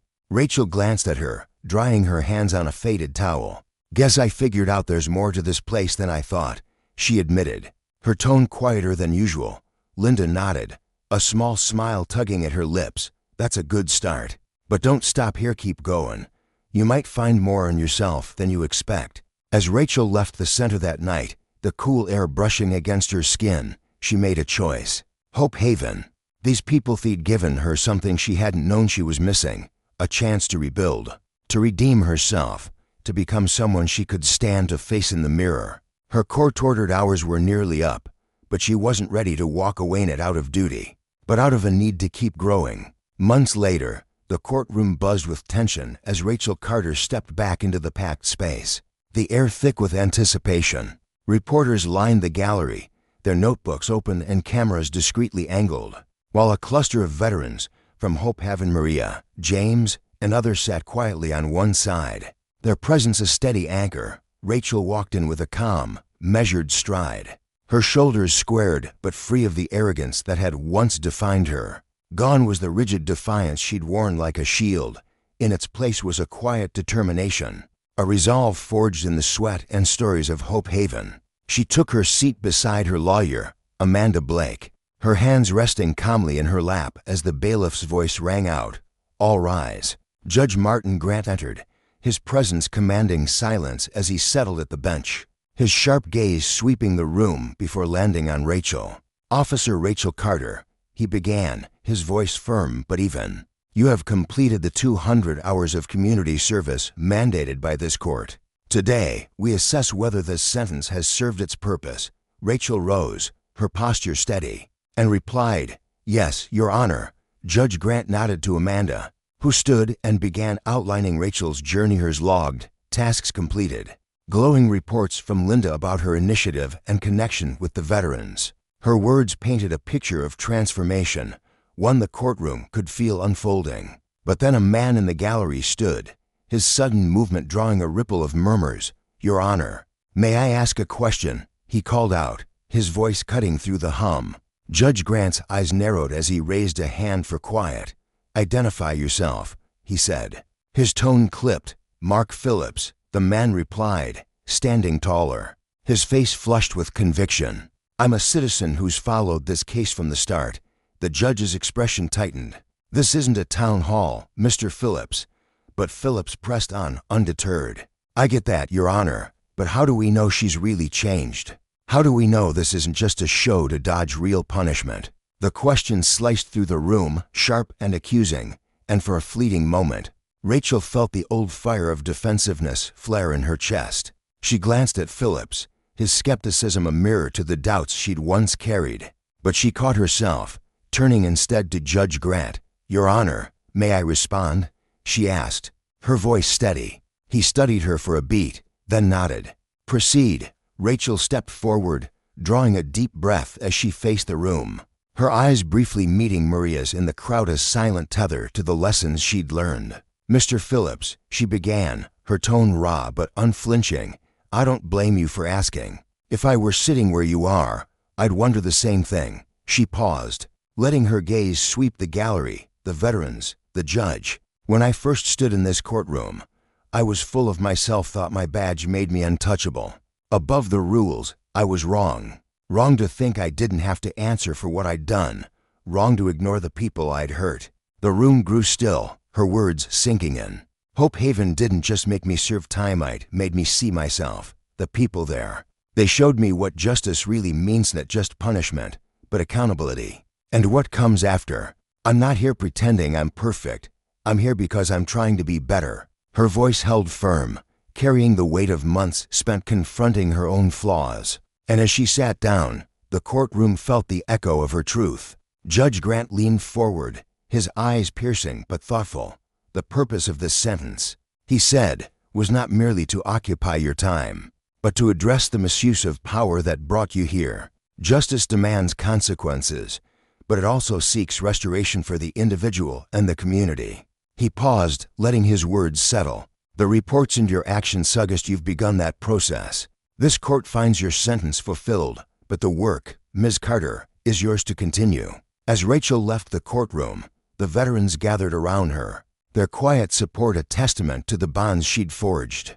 Maria clasped her shoulder, a faint smile breaking through her usual reserve, while James nodded, his approval unspoken but clear. Rachel knew then that Hope Haven had been more than a penalty. It had been a mirror, a crucible, a chance to rewrite her story. The lesson of justice wasn't just in the hours she'd served, but in the humbling truth that power, unchecked, corrodes, and only through facing its consequences could she find a path to something real. She'd stay, not because she had to, but because she wanted to, because the work of becoming was worth it. At first, the weight of it all pressed down on her like a stone she couldn't shake off. She grumbled inwardly, her resentment simmering just beneath the surface, treating every moment of it as a bitter sentence to slog through, something to grit her teeth against and leave behind as quickly as possible. But then, as the days stretched into weeks, something shifted. She found herself surrounded by people whose lives had been torn apart,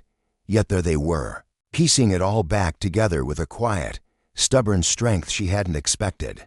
Their hands, rough from labor and loss, worked tirelessly to rebuild homes, mend broken spirits, and carve out hope from the wreckage. Watching them, a pang of shame twisted in her chest. She'd been so wrapped up in her own frustrations that she'd never stopped to see how much she'd taken for granted, how much she owed to the world she'd once ignored. Her voice trembled slightly as she stood before the courtroom, but she pushed forward, determined to let the words spill out. She wasn't there to paint herself as some redeemed saint. Perfection was a lie she wouldn't sell. Instead, she spoke of the raw, messy truth she'd stumbled into.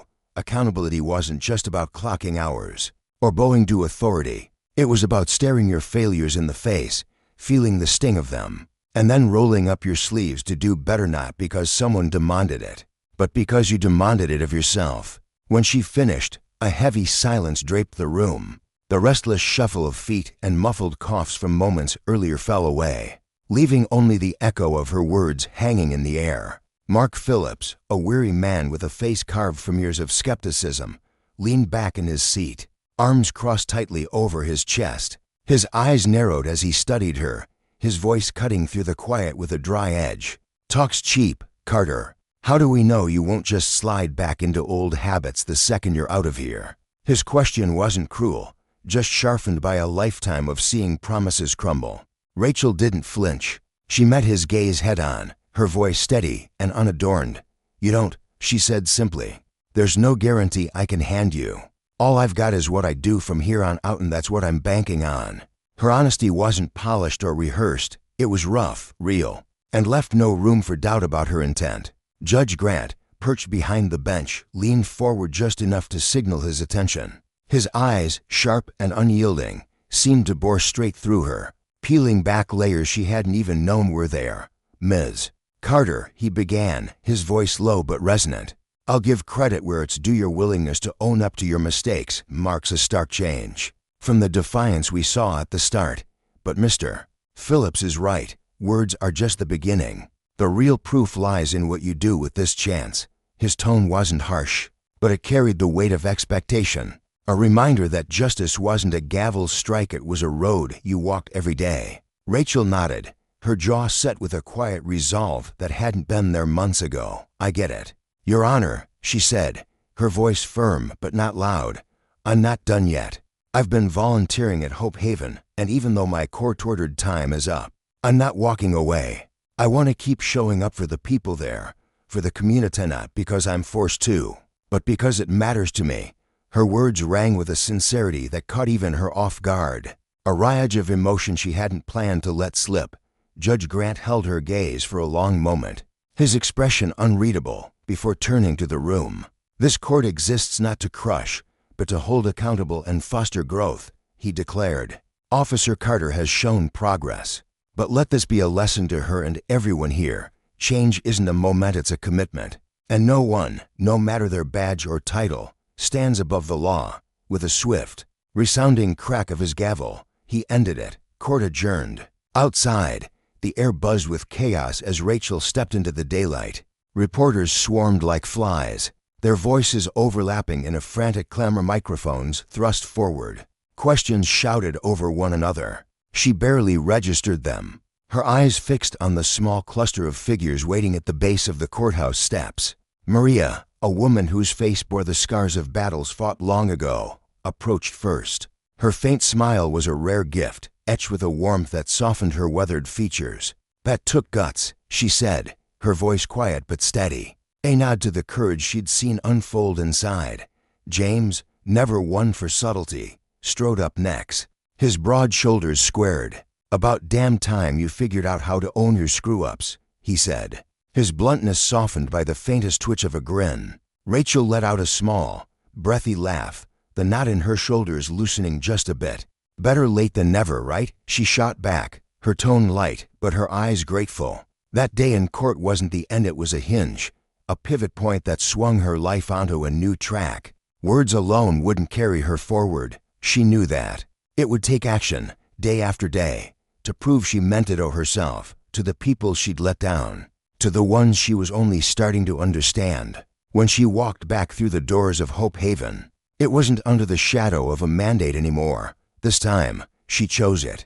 The veterans, who'd once eyed her with wary suspicion, now greeted her with nodsmall gestures, but heavy with meaning. Their faces, lined with stories of sacrifice, softened as she passed, a quiet respect blooming where distrust had once rooted. It didn't take long for her to dive in deeper. Just days after her return, she sat across from Linda Harper, the center's manager, in a cramped office that smelled of coffee and old wood. Linda's eyebrow arched high, her pragmatism a wall Rachel would have to climb. "A fundraiser?" Linda asked, her tone laced with doubt but not outright dismissal. "You ever even planned one before?" Rachel didn't hesitate. "Nope," she admitted, a faint grin tugging at her lips. "But I know how to get things done, and I'm not too proud to ask for help. If I'm sticking around, I want to do more than scrub floors or sling soup. This place deserves, but Terry want to give it that." Linda studied her, arms crossed, then gave a slow nod. "All right, Carter, show me what you've got." Rachel threw herself into it with a ferocity she hadn't known she possessed. She enlisted Maria, whose meticulous eye for detail became the perfect counterweight to Rachel's bulldog determination. Together, they sketched out a vision, a dinner and silent auction, the kind of night that could pull in real money for new equipment, better program stangable things to lift the center up. Frank, a grizzled veteran with a prosthetic hand and a gift for woodworking, joined the effort too. One afternoon, as they hauled supplies into a cluttered storage room, he tossed her a rare compliment. "You're good at this, Carter," he said, his voice gruff but warm. She smirked, wiping sweat from her brow. "What, barking orders?" Frank chuckled, a deep rumble. "Fattened, making people feel like they're part of something. Don't lose that." The night of the fundraiser came fast, barreling toward her like a freight train. The dining hall, once a drab box of chipped paint and folding tables, had been transformed. Crisp linens draped the surfaces, centerpieces crafted by the veterans' hands dotted the room, and the air hummed with the scent of roasted meat and fresh bread.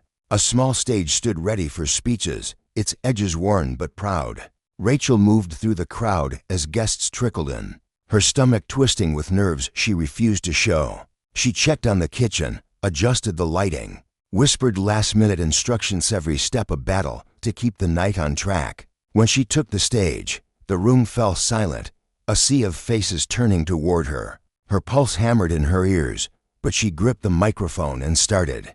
"Good evening, everyone," she said, her voice steady despite the tremor in her hands. "Thank you for coming out tonight to support Hope Haven. This playsite's more than a building. It's a lifeline for people who've given everything for this country. But what makes it special isn't just what it offers, it's who's here. The veterans I've met, the ones who walk through these doors every day, they're the toughest, most inspiring people I've ever known. They've shown me what it means to own up, to rebuild, to keep going." Her eyes flicked to Maria and James near the front, their presence grounding her. "I didn't get it when I first showed up. I didn't respect this place or the people in it. But being here it's changed me. It's taught me what it's like to belong to something bigger." The applause rolled over her like a wave, warm and unexpected. She stepped down, Hands shaky but heart full, the veteran's smiles lighting her way. Later, as the night wound down, James caught her near the back of the room. "Got a sec?" he asked. His voice low. She nodded, stepping aside with him. He crossed his arms, his face a mix of thoughtfulness and something softer. "Didn't think you'd stick it out here. Thought you'd punch your ticket and run. I was wrong. You've got grit, Carter. People can turn it around if they're willing to look in the mirror. I'll eat my words. You proved me wrong." Her throat tightened, caught off guard by the weight of his admission. "Thanks, James. That means more than you know," she managed, her voice thick. He nodded, a rare softness in his eyes. "Keep it up. You're not done yet." She smiled faintly. "I know. I'm just getting started." The fundraiser was a triumph. Donations poured in, enough to kickstart new programs and breathe life into the center. Linda found her as the last guests trickled out, a stack of pledge slips in hand and a grin breaking through her usual sternness. "You did it, Carter," she said, passing her the papers. "Not bad for a rookie." Rachel laughed, exhaustion and pride mingling in her chest.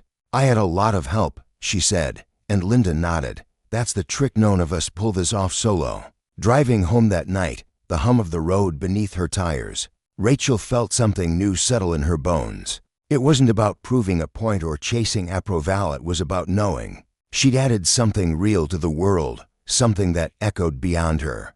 Hope Haven wasn't the end of her story. The lessons she'd learned there about accountability, about the cost of power misused, about the slow, hard work of trust pushed her to look further. Sitting in her dim apartment days later, a notebook sprawled open before her. She stared at the words she'd scratched out. Resignation letter. The decision to leave the force had clawed at her for weeks, a storm of doubt and clarity warring in her mind.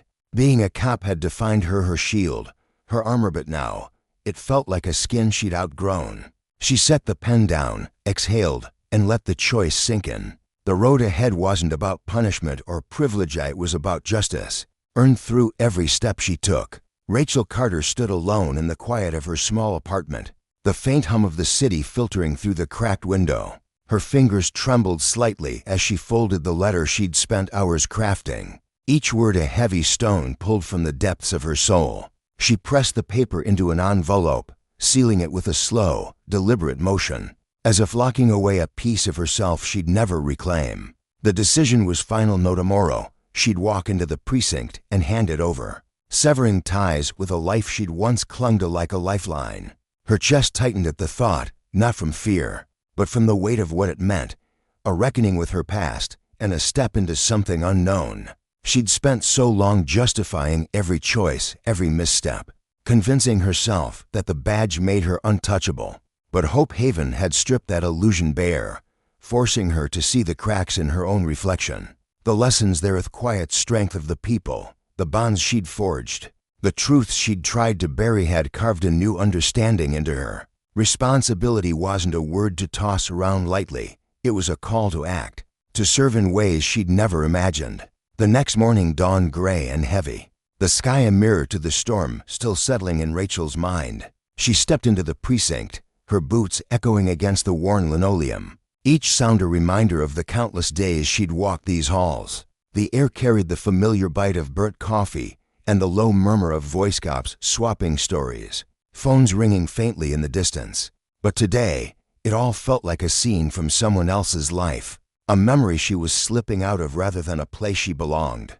Her captain sat behind his cluttered desk, a grizzled man with sharp eyes that could cut through bullshit in an instant.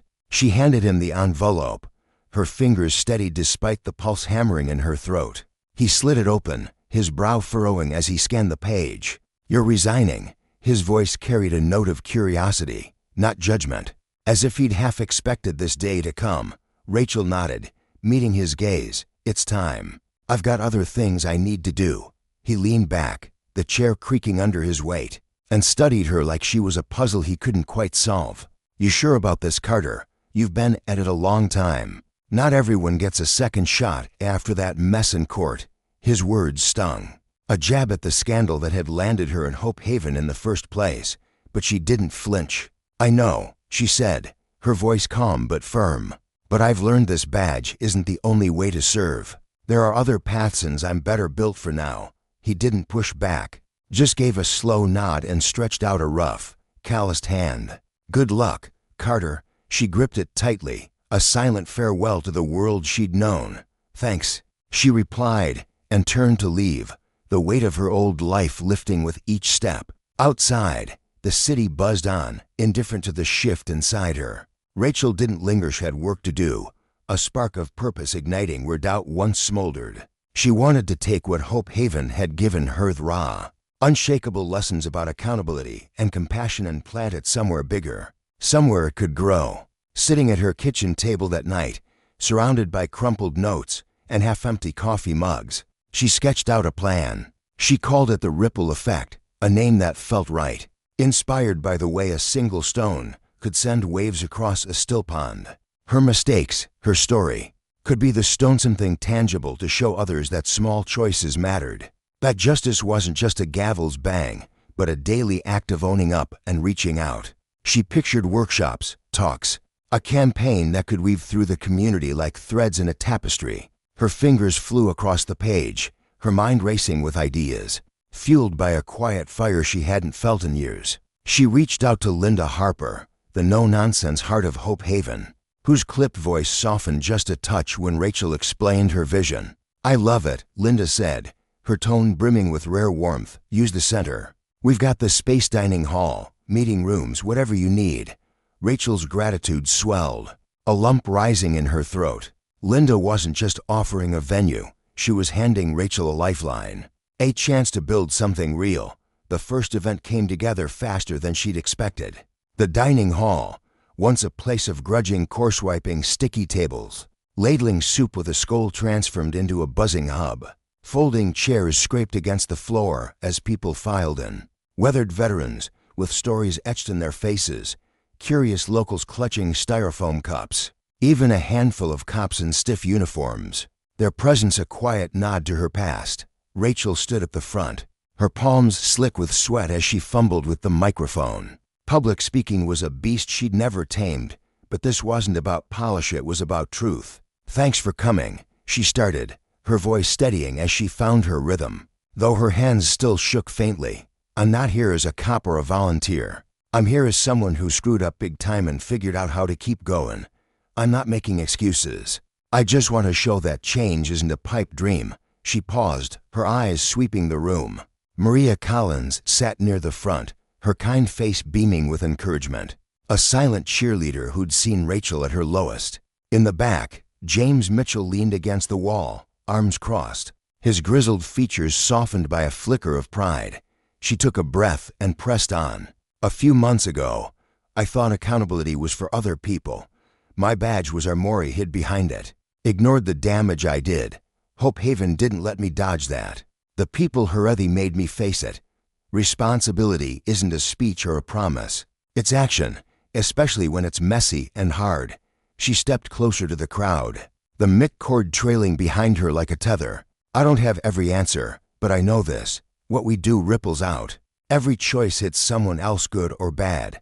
We decide what kind of wave we send." When she finished, the room hung silent, the air thick with her words. Then applause erupted, a rolling thunder that crashed over her. Rachel let out a shaky breath, relief flooding her veins, mingling with a gratitude so deep it ached. That night, she barely slept, her mind buzzing with plans.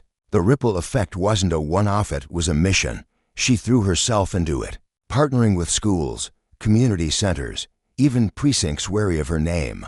She told her story of every stumble, every bruise turning her fall into a warning flare. At one high school event, a lanky kid with a mop of curls raised his hand. "Miss Carter, do you regret being a cop?" His voice wobbled, but his eyes were steady. She didn't hesitate. "No. What I regret is losing track of why I started. I forgot what protect and serve really means. That's why I'm here to keep others from falling into that trap." The kid nodded, scribbling something in his notebook, and Rachel felt a pang of hope. The ripple effect grew, tendrils spreading through letters and emails that piled up on her desk. A single mom wrote how Rachel's words pushed her to own up to a lie she'd told her boss. A grizzled vet thanked her for helping him forgive an old friend. One message stopped her cold, a cop from across the state. "Your story hit me hard. Reminded me why I wear this uniform. Thanks for keeping it real. We've all got growing to do, reading it. Rachel's eyes blurred with tears. This wasn't about wiping her slate clean, it was about building something solid atop the wreckage. By year's end, she'd traded her badge for a megaphone. A full-time advocate weaving through communities, her days a blur of talks and handshakes. Hope Haven stayed her anchor. She'd sling plates in the dining hall, trading barbs with Maria, who'd smirk and say, "Still stuck on grunt work?" Rachel would grin back, "Always. Someone's gotta keep this dump running." One crisp morning, she stepped outside the center, the air sharp against her skin. The old tightness in her chest was gone, replaced by a quiet resolve that settled deep. She lingered on the steps, watching the street hum with life cars honking, kids laughing, the world spinning on, oblivious to her shift. Linda ambled up, clipboard in hand, her stern face cracking into a faint smile. "So, what's next, Carter?" Her voice held its usual edge, but there was a warmth there. A nod to the miles Rachel had walked. Rachel turned, a spark in her eyes, lips curving upward. "More work. More talks. There's a lot left to do." Linda nodded, a rare softness in her gaze. "You've come far. But yeah, it never stops. You should be proud." Rachel shrugged, her grin widening. "Not about pride, Linda. It's about what's right." She stepped down, her stride sure, passing the faded Hope Haven sign she'd once sneered at. Now it stirred a bittersweet gratitude for a place that hadn't just saved her, but remade her. Her journey didn't end there. She hit the road, her voice echoing in gymnasiums and precinct break rooms, each talk a brick in a wall against apathy. At one stop, a rookie cop cornered her, his jaw tight with nerves. "Ms. Carter, I've seen guys act like they're above it all. How do you call that out when you're new?" She met his eyes, her answer steady. "Start with yourself. You can't fix them, but you can show what's right. Integrity's contagious, it'll push back eventually." He nodded, tension easing, and walked off with a new weight in his step. Back at Hope Haven, she'd rake leaves with Maria, who'd tease, "Thought you'd bail after 2 weeks." Rachel laughed, the sound bright against the rustling trees. "You kidding? I figured one." Their banter grounded her, a tether to the dirt and sweat where her change began. Rachel's path wasn't about erasing scars, it was about etching something deeper. A legacy of justice born from the ashes of power misused. She'd learned the hard way, real service wasn't a title or a shield. It was a choice. Every damn day, and she was ready to keep making it.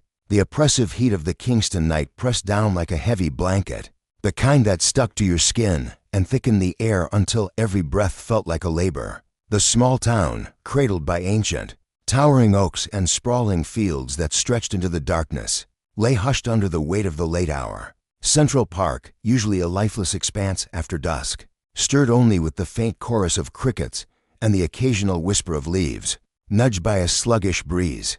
David Carter, a man of 32 whose steady, dark eyes carried the weight of untold stories, moved through the dimly lit paths with deliberate slowness. His exterior plain black t-shirt, faded jeans, and scuffed sneakers blend into the shadows, a choice born not of fear, but of a quiet desire to remain unseen, to drink in the raw essence of the place he would soon call his own. In just a few days, he would step into history as Kingston's first black chief of police, a role that had already ignited murmurs of unease among the townsfolk. Tonight, though, he was no title, no symbol, just a man walking, listening, feeling the pulse of a community that didn't yet know him. David's life had been a relentless ascent, a battle against a system that seemed to begrudge his every step forward. He'd faced skepticism, hostility, and the subtle sting of lowered expectations. Yet he'd climbed with a resolve forged in integrity and an unshakable vision for something better. Kingston was his proving ground, now a town tethered to traditions that resisted the pull of progress, a place where change felt like an unwelcome guest. He wanted to see it unfiltered, to peel back the layers before the weight of his new authority altered how people looked at him. The soft crunch of his footsteps mingled with the night sounds, until a sharper noise cut through quick, purposeful tread of boots on gravel. 2 figures emerged from the gloom, their police uniforms catching the weak glow of a nearby street lamp. The first, Mark Thompson, was a broad, Stocky man with a shaved head and a presence that simmered with quiet menace, his hand resting casually on the baton at his hip. The second, Ethan Miller, stood taller and leaner, his posture radiating a confidence that teetered into arrogance, his eyes glinting with a challenge. "Hey," Ethan's voice sliced through the stillness, sharp and edged with accusation. "What are you doing out here?" David stopped, his hands resting loosely in his pockets, and turned to face them. The air between them thickened with unspoken tension. "Just walking," he replied, his tone even, measured, like a man who'd learned to navigate storms without flinching. Mark stepped closer, his bulk casting a shadow across the path, his fingers tightening slightly on the baton. "Parks closed at night," he growled, his voice low and gravelly. "Didn't you see the sign?" David tilted his head, his gaze flicking toward the park entrance where no sign stood. "No," he said simply, calmly. "I didn't." That could have been the end of a brief encounter, a misunderstanding dissolved by a few words. But the hostility in their eyes told a different story. Ethan's lip curled into a sneer, a spark of disdain flickering as he took a step forward. "You live around here, or just passing through?" His tone was a dare, a test. David weighed his response, feeling the undercurrent of their scrutiny. "I'm new in town," he said, keeping his voice steady, revealing nothing more. "Figures," Ethan muttered, his eyes raking over David with a slow, deliberate judgment.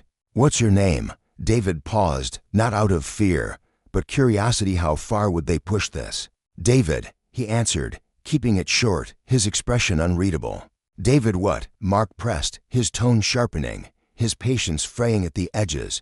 "Just David," he replied, firm but calm, a wall they couldn't breach. The simplicity of his answer seemed to ignite something in them. Mark's hand twitched toward his radio, as if itching to escalate, while Ethan leaned in, his face inches from David's, his breath hot with aggression. "You think this is funny? Sneaking around out here, dodging questions? We don't take kindly to people disrespecting us."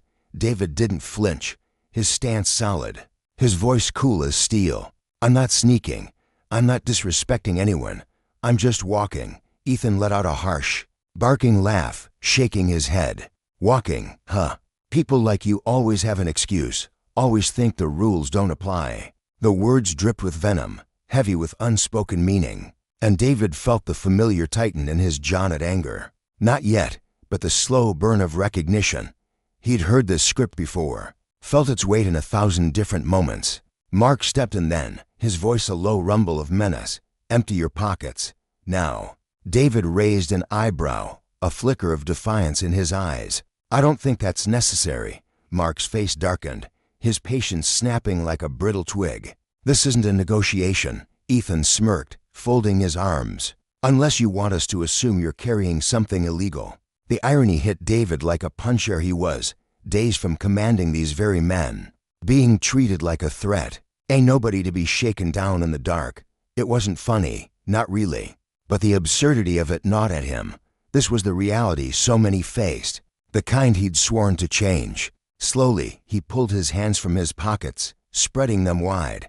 "I've got nothing to hide," he said, his voice steady, but laced with an edge they couldn't quite place. "But I think you're crossing a line." Mark's face twisted with fury.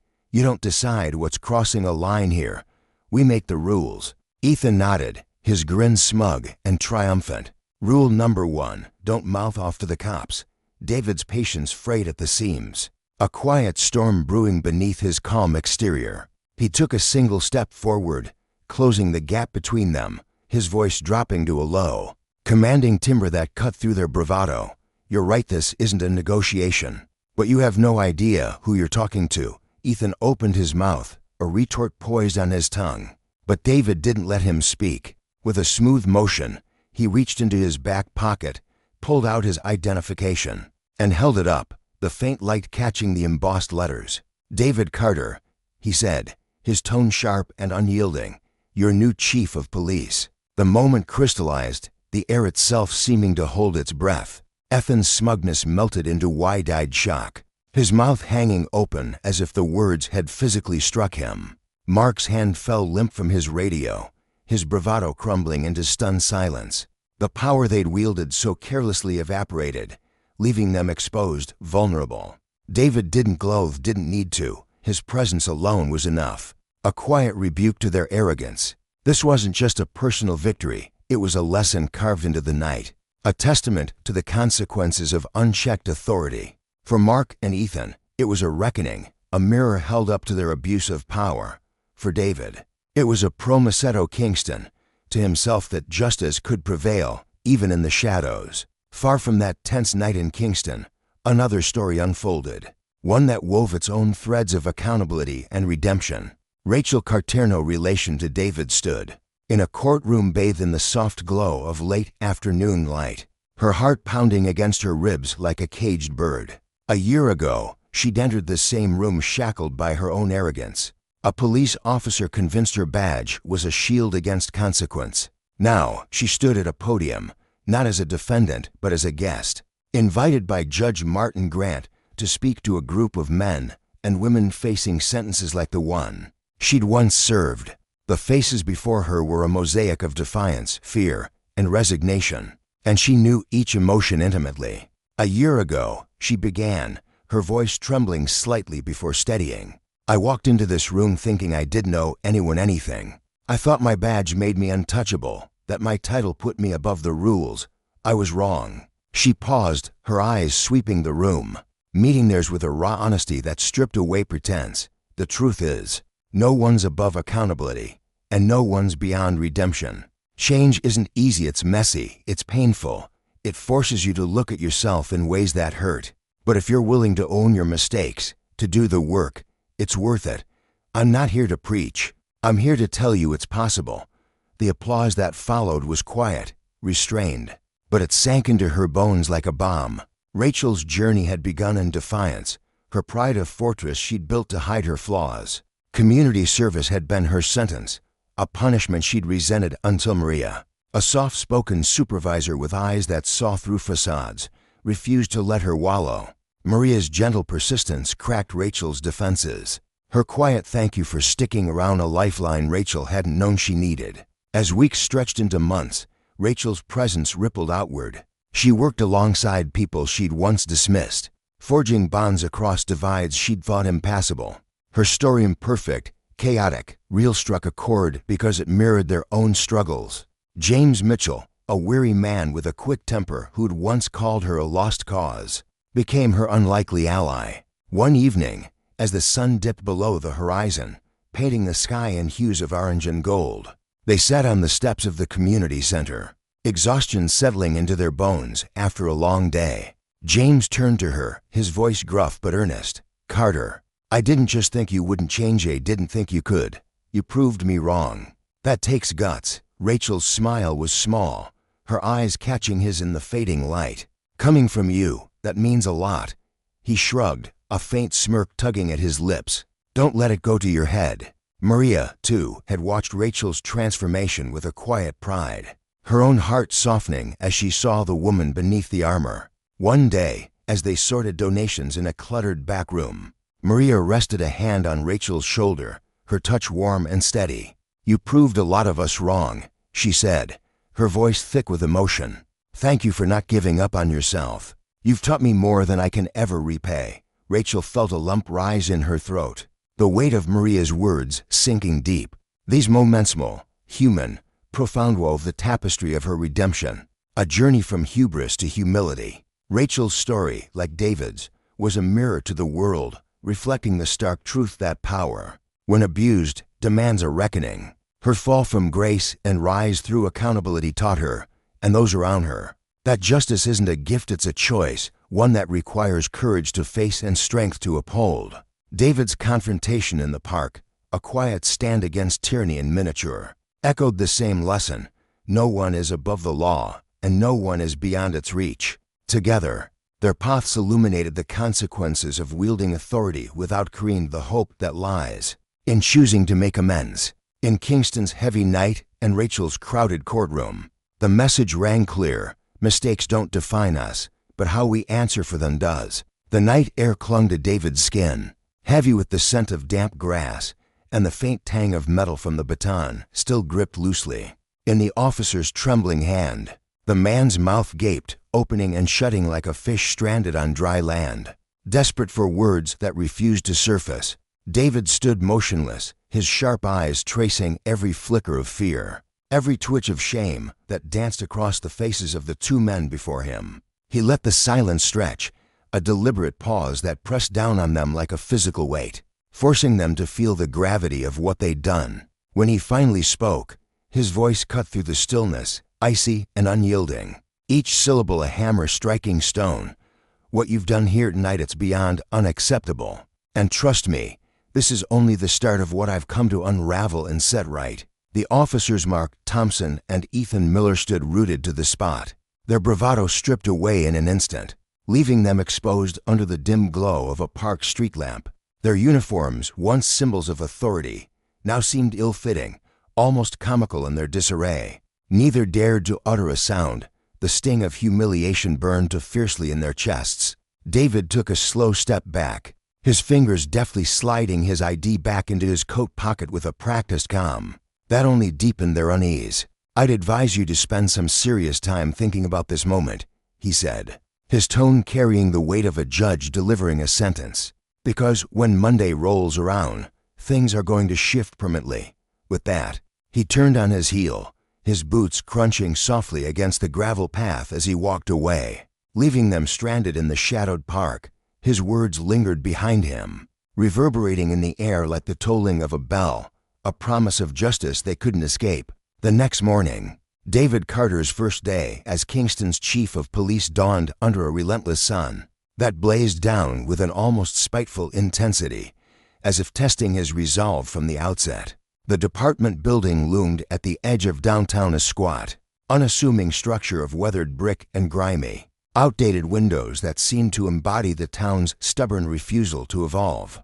David arrived well before the bustle of the day began, parking his car in an unmarked spot and slipping inside unnoticed, a shadow moving through the early light. He wanted to witness the station in its raw, unfiltered state, before his new title forced the masks of professionalism to snap into place. As he glided through the corridors, the low hum of voices drifted toward him, officers swapping lazy banter over steaming coffee mugs.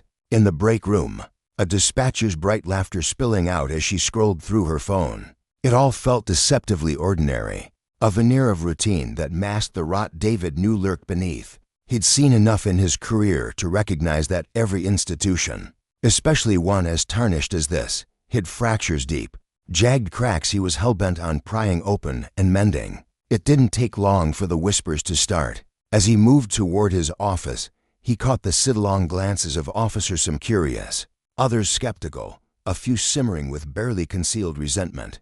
His reputation had beaten him here, a young, relentless reformer with a zero-tolerance stance on corruption. He knew it wouldn't earn him allies, and he didn't care. His office was a sparse, no-nonsense space, its single window framing a sliver of the street below where cars crawled by in the morning haze. A lone box of his belongings sat on the desk, untouched, a silent testament to the life he'd left behind for this mission. David sank into the chair, letting the quiet wrap around him like a cloak. He pulled out his phone, thumbing open an email from the mayor, a flowery note of congratulations threaded with subtle warnings about the delicate balance of his role. He skimmed it, then closed it without a reply, his jaw tightening as a knock broke the stillness. "Come in," he called, his voice steady but edged with authority. The door swung open, revealing Officer Rachel Harper, a young woman with piercing eyes that seemed to see straight through pretense, her stride confident yet unassuming as she stepped inside. She carried herself with a quiet strength, her uniform crisp but not ostentatious, a stark contrast to the slouched arrogance of men like Mark and Ethan.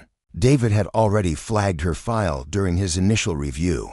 Her record gleamed with integrity in a sea of mediocrity. "Chief Carter," she said, extending a hand, her tone respectful but devoid of fawning. "Officer Harper, welcome to Kingston." David rose, meeting her handshake with a firm grip, noting the resolve in her clasp. "Thank you, Officer Harper. I've heard promising things about you," he replied, his words measured but genuine. A faint smile tugged at her lips, pride flashing briefly in her eyes. "I just try to do my job right. That's all I aim for," she said simply. "What can I do for you?" David asked, settling back into his chair. Her expression shifted, a flicker of hesitation warring with determination as she chose her words. "I thought you should know there's already some unrest in the department about your rival. Not everyone's thrilled about the changes you're planning." David nodded, unfazed. "I figured as much. Change doesn't sit easy, especially here." She leaned in slightly, her voice dropping to a near whisper. "It's more than that. A couple of officers, Mark Thompson and Ethan Miller, they've been loud about it. And not in a way that's looking to build anything constructive." The names hit David like a spark, reigniting the memory of the park, though he kept his face impassive. "Thanks for the heads up, Officer Harper. I value your candor," he said, his tone even. She paused, then added, "If you need anything support, someone to help you navigate the mess you're around." David offered a small, appreciative smile. "I'll keep that in mind. Thank you." As she left, his gaze hardened.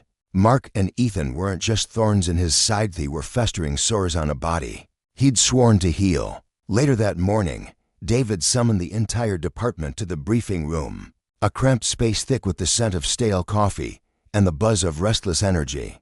Officers filled the seats, their faces a patchwork of emotions: curiosity, defiance, apathy. Mark and Ethan lounged near the back, their postures casual but their eyes glinting with challenge. Predators sizing up prey. David stood at the front, his presence a quiet storm, commanding without effort.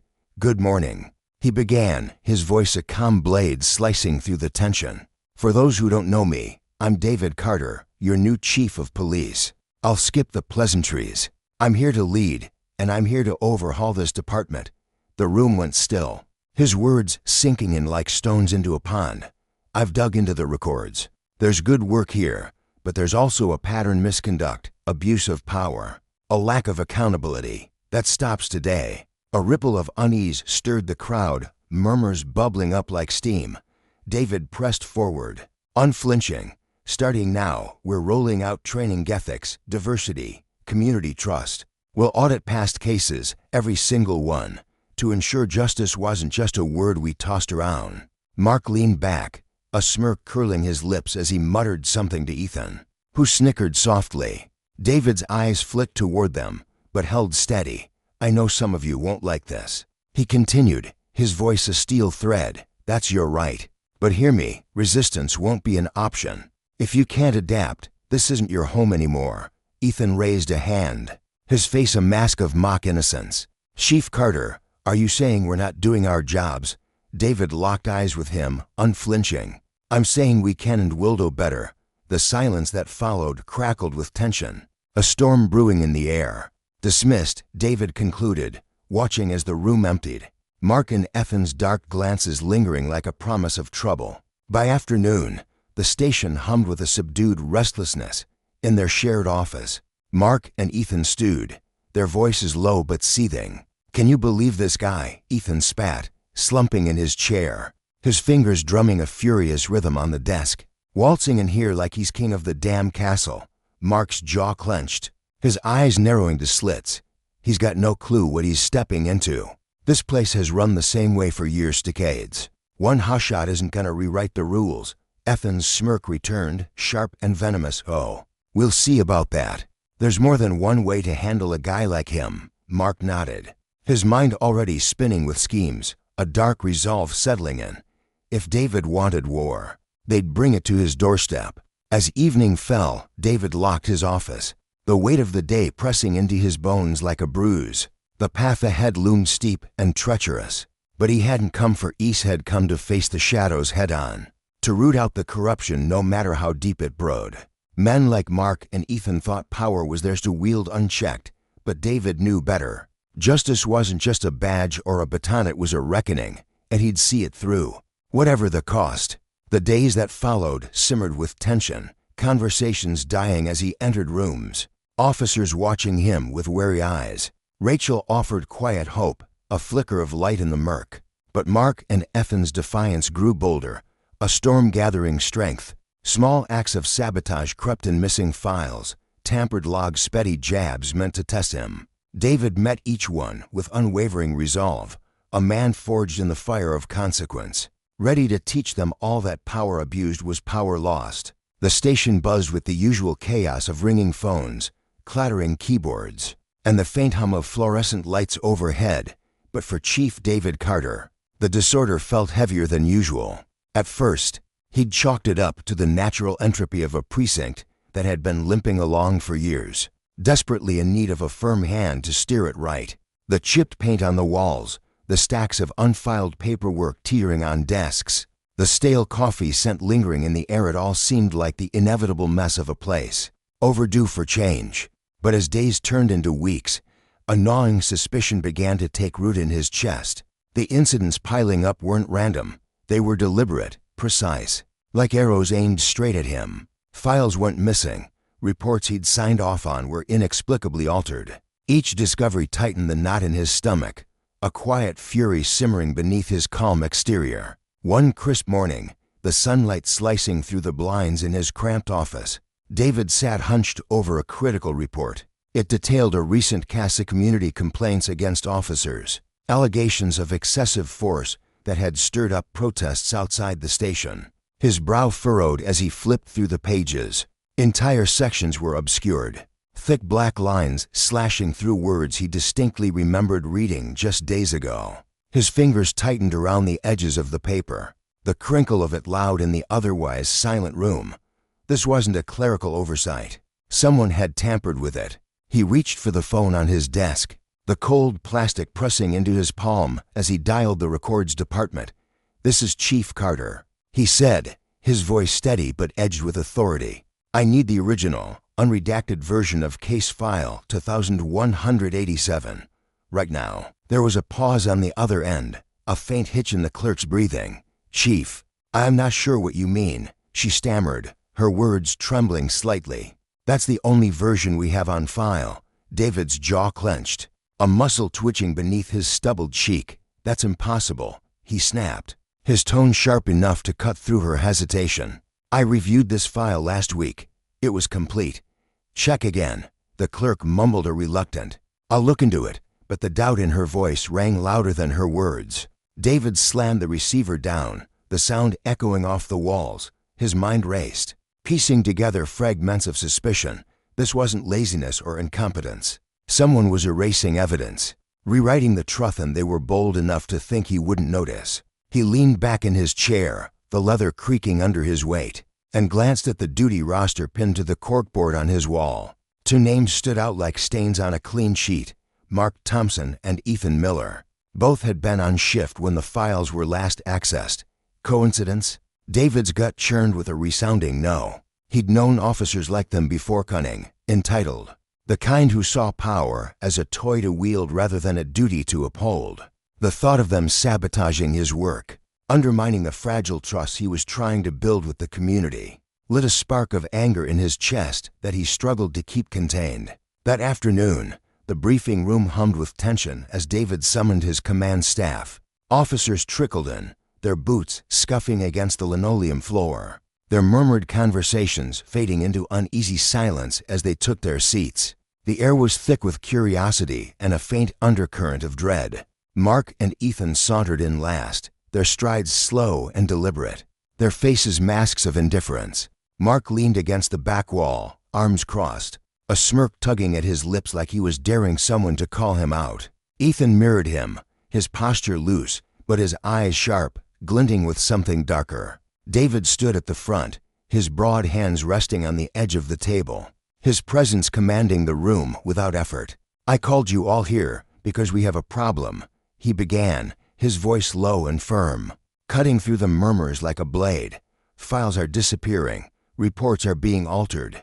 This isn't just sloppy work, it's a betrayal of everything we stand for. It jeopardizes our integrity and the community's trust." His gaze swept the room, lingering on Mark and Ethan just long enough to see Mark's smirk falter. "This ends today," David continued, his words heavy with resolve.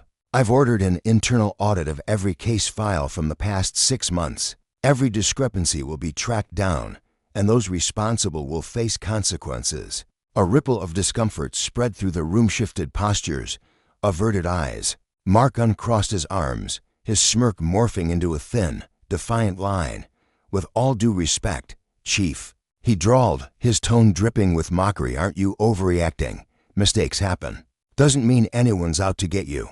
David met his stare, unflinching, his voice cool as steel. Mistakes happen, Officer Thompson. Patterns don't. And I see a pattern. Mark's expression hardened, but he stayed silent. Ethan, though, leaned forward, his voice sharp and taunting. What are you implying, Chief, that someone's trying to make you look bad? David's eyes narrowed. If the shoe fits, Miller. The room froze, the air thick with unspoken accusations. David let the silence stretch, a deliberate weight pressing down on everyone, before dismissing them with a curt nod. As the officers filed out, Mark and Ethan lingered, their gazes locking in a fleeting, conspiratorial exchange before they slipped away. David watched them go, his chest tight with unease. That night, alone in his office, the glow of his desk lamp casting long shadows across the room. His phone buzzed. It was Rachel Harper, one of the few officers he trusted implicitly. Her voice crackled through the line, taut with urgency. Chief, I think you should know something, she said, pausing as if weighing her words. Mark and Ethan, I've been spending a lot of time in the evidence room lately, more than usual. David's stomach twisted, a cold dread pooling inside him. Do you know why? He asked, his grip tightening on the phone. No, Rachel admitted, her frustration palpable. But I overheard them talking about fixing something. It didn't sound right. David thanked her, his mind already spinning with possibilities as he hung up. If they were plotting, he couldn't wait for them to make their next move. Had to strike first. The next morning, before the sun had fully risen, David arrived at the station, the parking lot still cloaked in pre-dawn gray. He spent hours poring over surveillance footage from the evidence room, the grainy images flickering on his monitor. His coffee grew cold beside him, untouched, as his eyes burned from the strain. Then he saw it, Mark and Ethan, slipping into the room under the cover of night, each carrying unmarked boxes. Their movements were quick, practiced like they'd done this before. David's pulse quickened, a mix of vindication and fury surging through him. He didn't hesitate. He called an emergency meeting with the mayor and internal affairs, laying out everything: tampered files, the footage, his suspicions. The mayor, a weary man with tired eyes, rubbed his temples. Reluctance etched into every line of his face. This is serious, Carter, he muttered. You're sure about this? David nodded, unwavering. I'm sure. After a long, tense pause, the mayor relented, greenlighting the investigation. Over the next week, the station felt like a pressure cooker. Whispers followed David through the halls, eyes darting away when he passed. The investigation peeled back layers of rot. Mark and Ethan had been doctoring evidence, planting falsified documents to frame David for financial misconduct and misuse of community funds. Their plan was audacious: leak the lies to the press, watch the scandal consume him, and reclaim their unchecked power in the chaos. But they'd underestimated him. An auditor cross-checked evidence logs and spotted the anomalous stamps that didn't align, access records that screamed guilt. The final nail came with a log entry: Mark and Ethan, caught red-handed on the night the files were altered. The confrontation unfolded in the main briefing room, a cavernous space packed with officers, their faces a mix of anticipation and dread. David stood tall, flanked by internal affairs agents in crisp suits, their presence a silent warning. Mark and Ethan were marched in, wrists cuffed, their defiance crumbling into something Uglearmark's smirk replaced by a snarl, Ethan's bravado giving way to a flushed, furious glare. David's voice rang out, steady and unshaken. This department's been under review for the past week. The findings are undeniable. Officers Thompson and Miller, you've been found guilty of gross misconduct, tampering with evidence, falsifying records, violating your oaths. Mark erupted, his voice a raw shout. This is a setup. You can't do this. Ethan lunged forward, his face crimson. You think you're some hero, Carter. You don't belong here. David didn't flinch, his gaze piercing through their rage. What I think doesn't matter. The evidence does. You put this department, this community, at risk. You're finished. Two agents stepped forward, their movements swift and precise, escorting the pair out as their shouts echoed down the hall. The room watched in stunned silence, the weight of justice settling over them like a storm breaking. David turned to the remaining officers, his voice firm but tinged with something deeper hope. Perhaps this isn't about punishment, it's about accountability. Power isn't a privilege to abuse, it's a responsibility. This department will stand for integrity, or it won't stand at all. We're not just fixing policies, we're rebuilding trust, starting now. Applause broke out, sporadic at first, then swelling, not unanimous, but enough to signal a shift. It was a hard-won moment, a crack of light in the darkness he'd been fighting through. The aftermath rippled through the station like a seismic shift. Conversations hushed, glances grew wary, the once easy banter replaced by a cautious stillness. For David, it was a bitter victory, a necessary purge of a cancer that had festered too long. But he knew the war wasn't over. Over the following weeks, he rolled out changes with relentless determination, monetary ethics training, workshops with community leaders, personal reviews of high-stakes cases that revealed biases buried deep in the system. Each step forward was a battle, resistance simmering beneath the surface. Some officers, emboldened by Mark and Ethan's defiance, dragged their feat, reports filed late. Shifts swapped without notice, orders met with grudging nods. The department wasn't just broken, it was split down the middle. One quiet afternoon, Rachel Harper appeared at his office door, her knock soft but insistent. Her dark hair was pulled back tightly, her expression a storm of worry and resolve. "Chief," she said, stepping inside, her voice low, "there's something you need to see." She slid a thin file across his desk, her fingers lingering on it for a moment. "Mark and Ethan are still reaching out, even after the suspension, talking to officers here, stirring things up. I've heard whispers they're trying to rally support, fight their termination." David's jaw tightened, a fresh wave of exhaustion crashing over him. "How solid is this?" he asked, his tone clipped. Rachel hesitated, then met his eyes. "Solid enough. They're not done, Chief, they're desperate." He nodded, the weight of her words sinking in. Justice had struck, but its echoes were far from silent.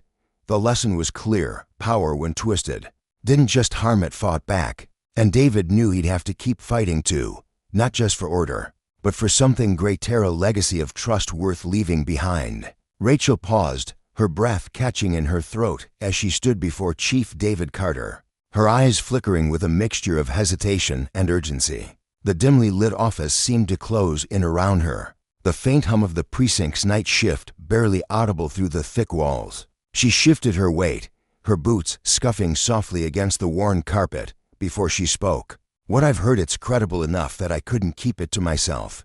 They're not done stirring up trouble, Chief. If anything, they're digging in deeper, doubling their efforts." Her voice carried a quiet intensity, her brow furrowing as she recalled the whispers she'd pieced together. From the shadows of the department, David leaned back in his chair, the creak of the leather echoing in the stillness. The weight of her words settled over him like a heavy fog, pressing against his chest. He rubbed a hand across his jaw, his dark eyes narrowing as he processed the revelation. Mark and Ethan's names alone were enough to stir a storm of frustration in his gut. "Thank you, Officer Harper," he said, his tone steady but laced with an undercurrent of resolve. "Keep your ears to the ground. If anything solid comes up, anything at Allie, want to know the second it does." Rachel gave a curt nod, her lips tightening into a thin line before she turned and slipped out of the room, leaving David alone with the churning tide of his thoughts. That evening, he sat hunched over his desk, the faint glow of a single lamp casting long shadows across the cluttered surface. Papers spilled from the file Rachel had delivered, each page a breadcrumb in a trail of betrayal. He traced the lines of text with weary fingers, his mind racing as he pieced together the implications. Mark and Ethan weren't just lingering in the wreckage of their disgrace, they were plotting, scheming to claw their way back by tearing him down. It wasn't a shock, not really. He'd known their pride wouldn't let them slink away quietly after being exposed and publicly shamed. But the audacity of its sheer gall set his blood simmering. What more could they possibly hope to gain? As he sifted through the reports, a chilling pattern emerged, like a spiderweb glinting in the dark. Certain officers had been meeting in secret, their off-duty gatherings aligning neatly with moments when critical decisions rippled through the department. This wasn't just wounded ego. This was a calculated move to undermine his authority, to fracture the fragile foundation he was trying to rebuild. David's jaw tightened, his resolve hardening like steel in a forge. He couldn't let this fester any longer. By morning, he'd made up his mind. The air in the precinct's meeting room buzzed with tension as he called the senior staff together, the sharp edges of his voice cutting through the murmur of uneasy chatter. "I've received reliable intel," he began, standing tall at the head of the long table, his gaze sweeping across the room like a searchlight. "Certain individual-sensling officers in this very department are conspiring to sabotage the progress we're fighting for." His eyes lingered on each face, searching for flickers of guilt or defiance.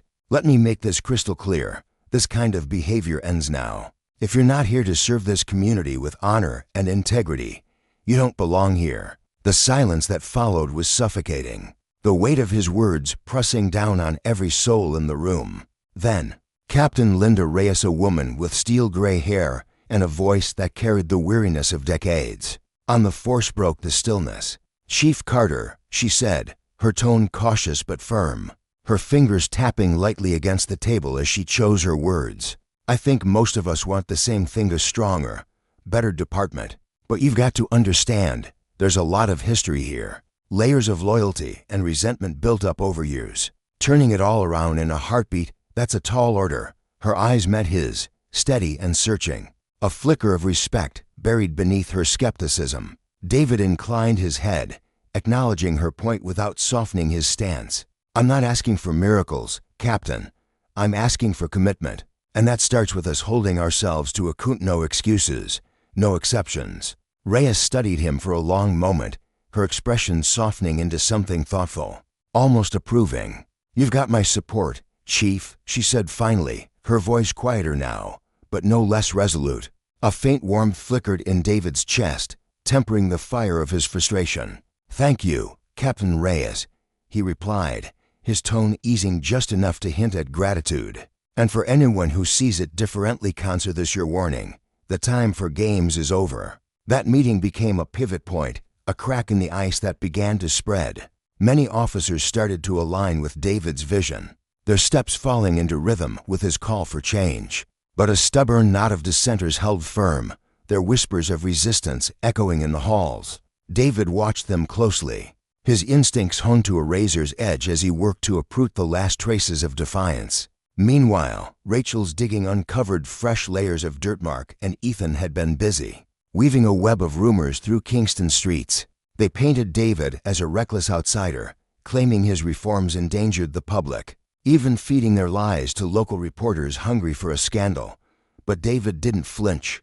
He met their attack head-on, calling a public forum to face the community directly. The turnout was staggering. The town hall overflowed with citizens, their voices rising in a chaotic symphony of hope and frustration.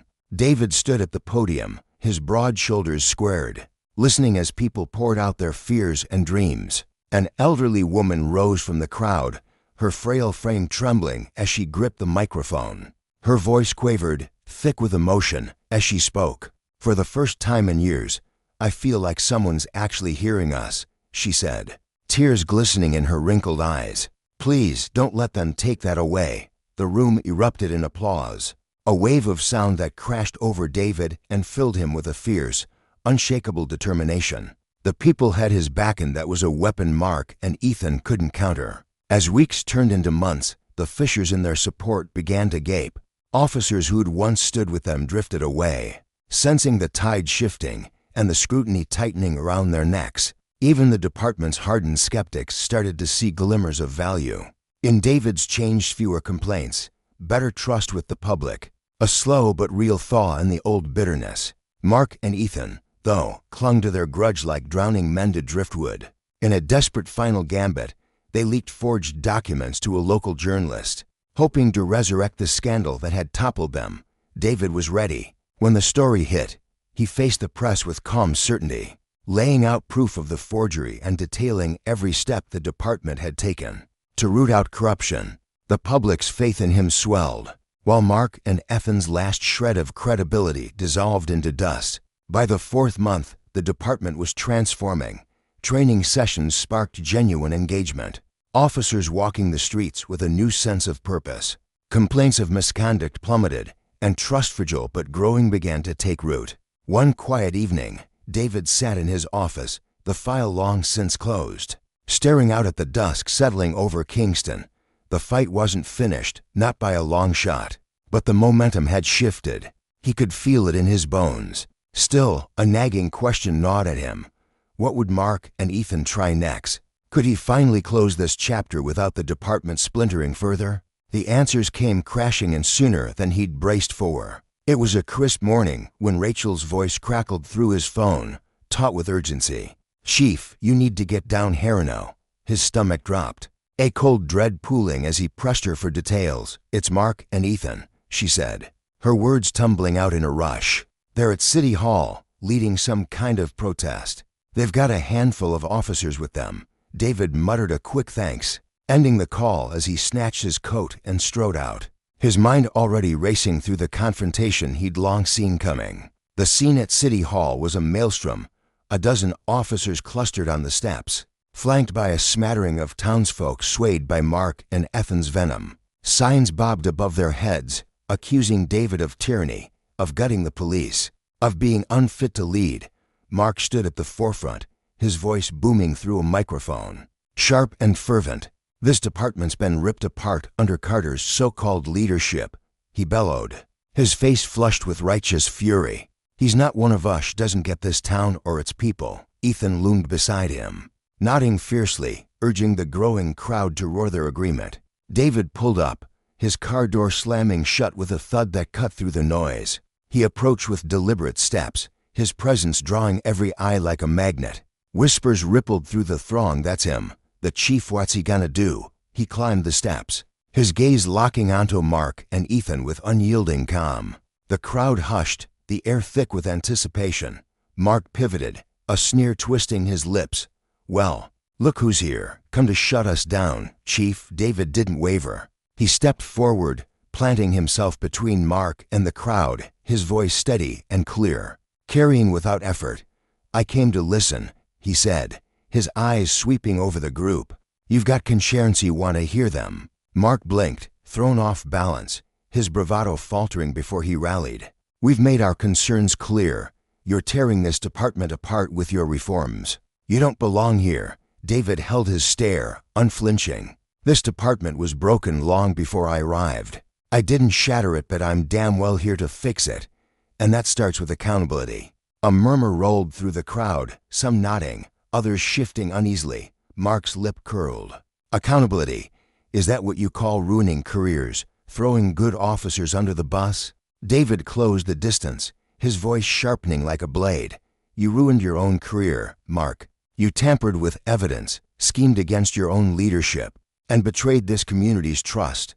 You chose that path, now you're reaping the consequences." Mark's face twisted with rage, but David pressed on, his words a hammer striking at the heart of the matter. "Justice isn't a weapon to wield when it suits you, it's a standard we all answer to. You abused your power, and it's cost you everything. That's the lesson here."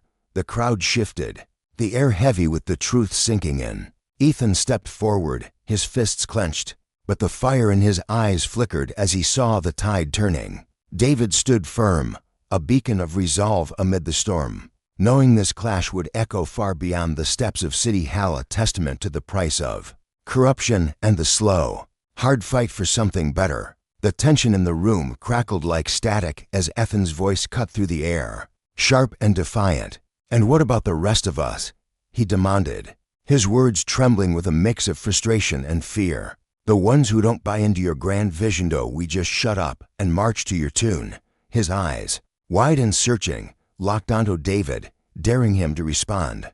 For a moment, the crowd held its breath, the weight of Ethan's challenge rippling through the gathered officers. Like a stone dropped into still water, David turned slowly, his broad shoulders shifting under his weathered uniform jacket, his face, etched with lines from years of hard choices, softened just enough to hint at empathy. "No, Ethan," he said, his voice steady but laced with a quiet intensity. "You're not here to blindly follow anyone. You're here to do your job we all swore to do with integrity that doesn't bend." with respect for every soul in this town we've vowed to protect, and with a devotion to justice that doesn't waver. If you can't manage that, if you can't look the people we serve in the eye and mean it, then no, you don't belong here." His words landed like a gavel, firm yet not cruel, and for the first time, Ethan's bravado faltered. His lips parted as if to argue, but nothing came out. Instead, a flicker of doubt shadowed his face, his hands clenching into fists at his sides. David straightened, his gaze sweeping over the sea of uniforms before him. The precinct's briefing room, with its peeling paint and flickering fluorescent lights, felt smaller under the weight of the moment. He raised his voice, not to shout, but to carry a tone that was resolute yet carried a trace of warmth. "This isn't about me standing up here, preaching some personal crusade. This is about all of you, every single one of you in this room. It's about the kind of department we want to build together, the kind of town we want to shield from harm. Change isn't easy, it's messy, it's painful, and it forces us to stare down the things we've gotten wrong. But hiding from those mistakes, that's not an option. We own them, we learn from them, and we move forward." His words hung there, heavy and unyielding, sinking into the silence that followed. The crowd shifted uneasily. Boots scuffed against the chipped linoleum floor, and a few officers exchanged sidelong glances. Even those who'd rallied behind Mark and Ethanman, and women who'd nodded along to their grievances. Just minutes before, no looked less certain. One officer, a weary young man with a buzz cut, adjusted his stance, his protest sign dipping slightly as his brow furrowed in thought. Another, a veteran with graying temples, let out a slow breath, his shoulders slumping, as if David's words had pried loose some buried guilt. But Mark wasn't ready to let the moment slip away. He shoved forward through the crowd, his broad frame cutting a path, his face flushed with a mix of anger and desperation. "Don't fall for this," he bellowed, his voice rising to a near shout. "He's just spinning words to pit us against each other, divide and conquer. That's all this is." His hands gestured wildly, as if he could physically pull the room back to his side. His eyes blazed with conviction, but beneath it, there was something frantic. A man watching his footing crumble beneath him. Before he could say more, a new voice sliced through the chaos, clear and commanding. "That's enough, Mark." Captain Linda Reyes stepped forward, emerging from the cluster of officers like a lighthouse cutting through fog. Her presence alone demanded attention, towel and unyielding, her dark hair pulled back tightly, her uniform crisp despite the long day. Her eyes, sharp and assessing, locked onto Mark, who froze mid-step, his mouth hanging open in stunned disbelief. "You've done enough damage already," she said, her tone clipped but carrying an undercurrent of exhaustion. "It's time to stop." Mark wheeled on her, his shock morphing into betrayal. "You're taking his side," he sputtered, jabbing a finger toward David. Linda didn't flinch. She met his gaze squarely, her jaw set. "I'm taking the side of what's right," she replied, her voice like steel wrapped in velvet. Then she turned to the crowd, her posture radiating a quiet authority that made the room still. "Chief Carter's not perfect, none of us are. Lord knows I've got my own flaws to wrestle with. But he's out here trying to mend what's broken in this department, trying to drag us into something better. Are we really going to dig our heels in and fight him on it?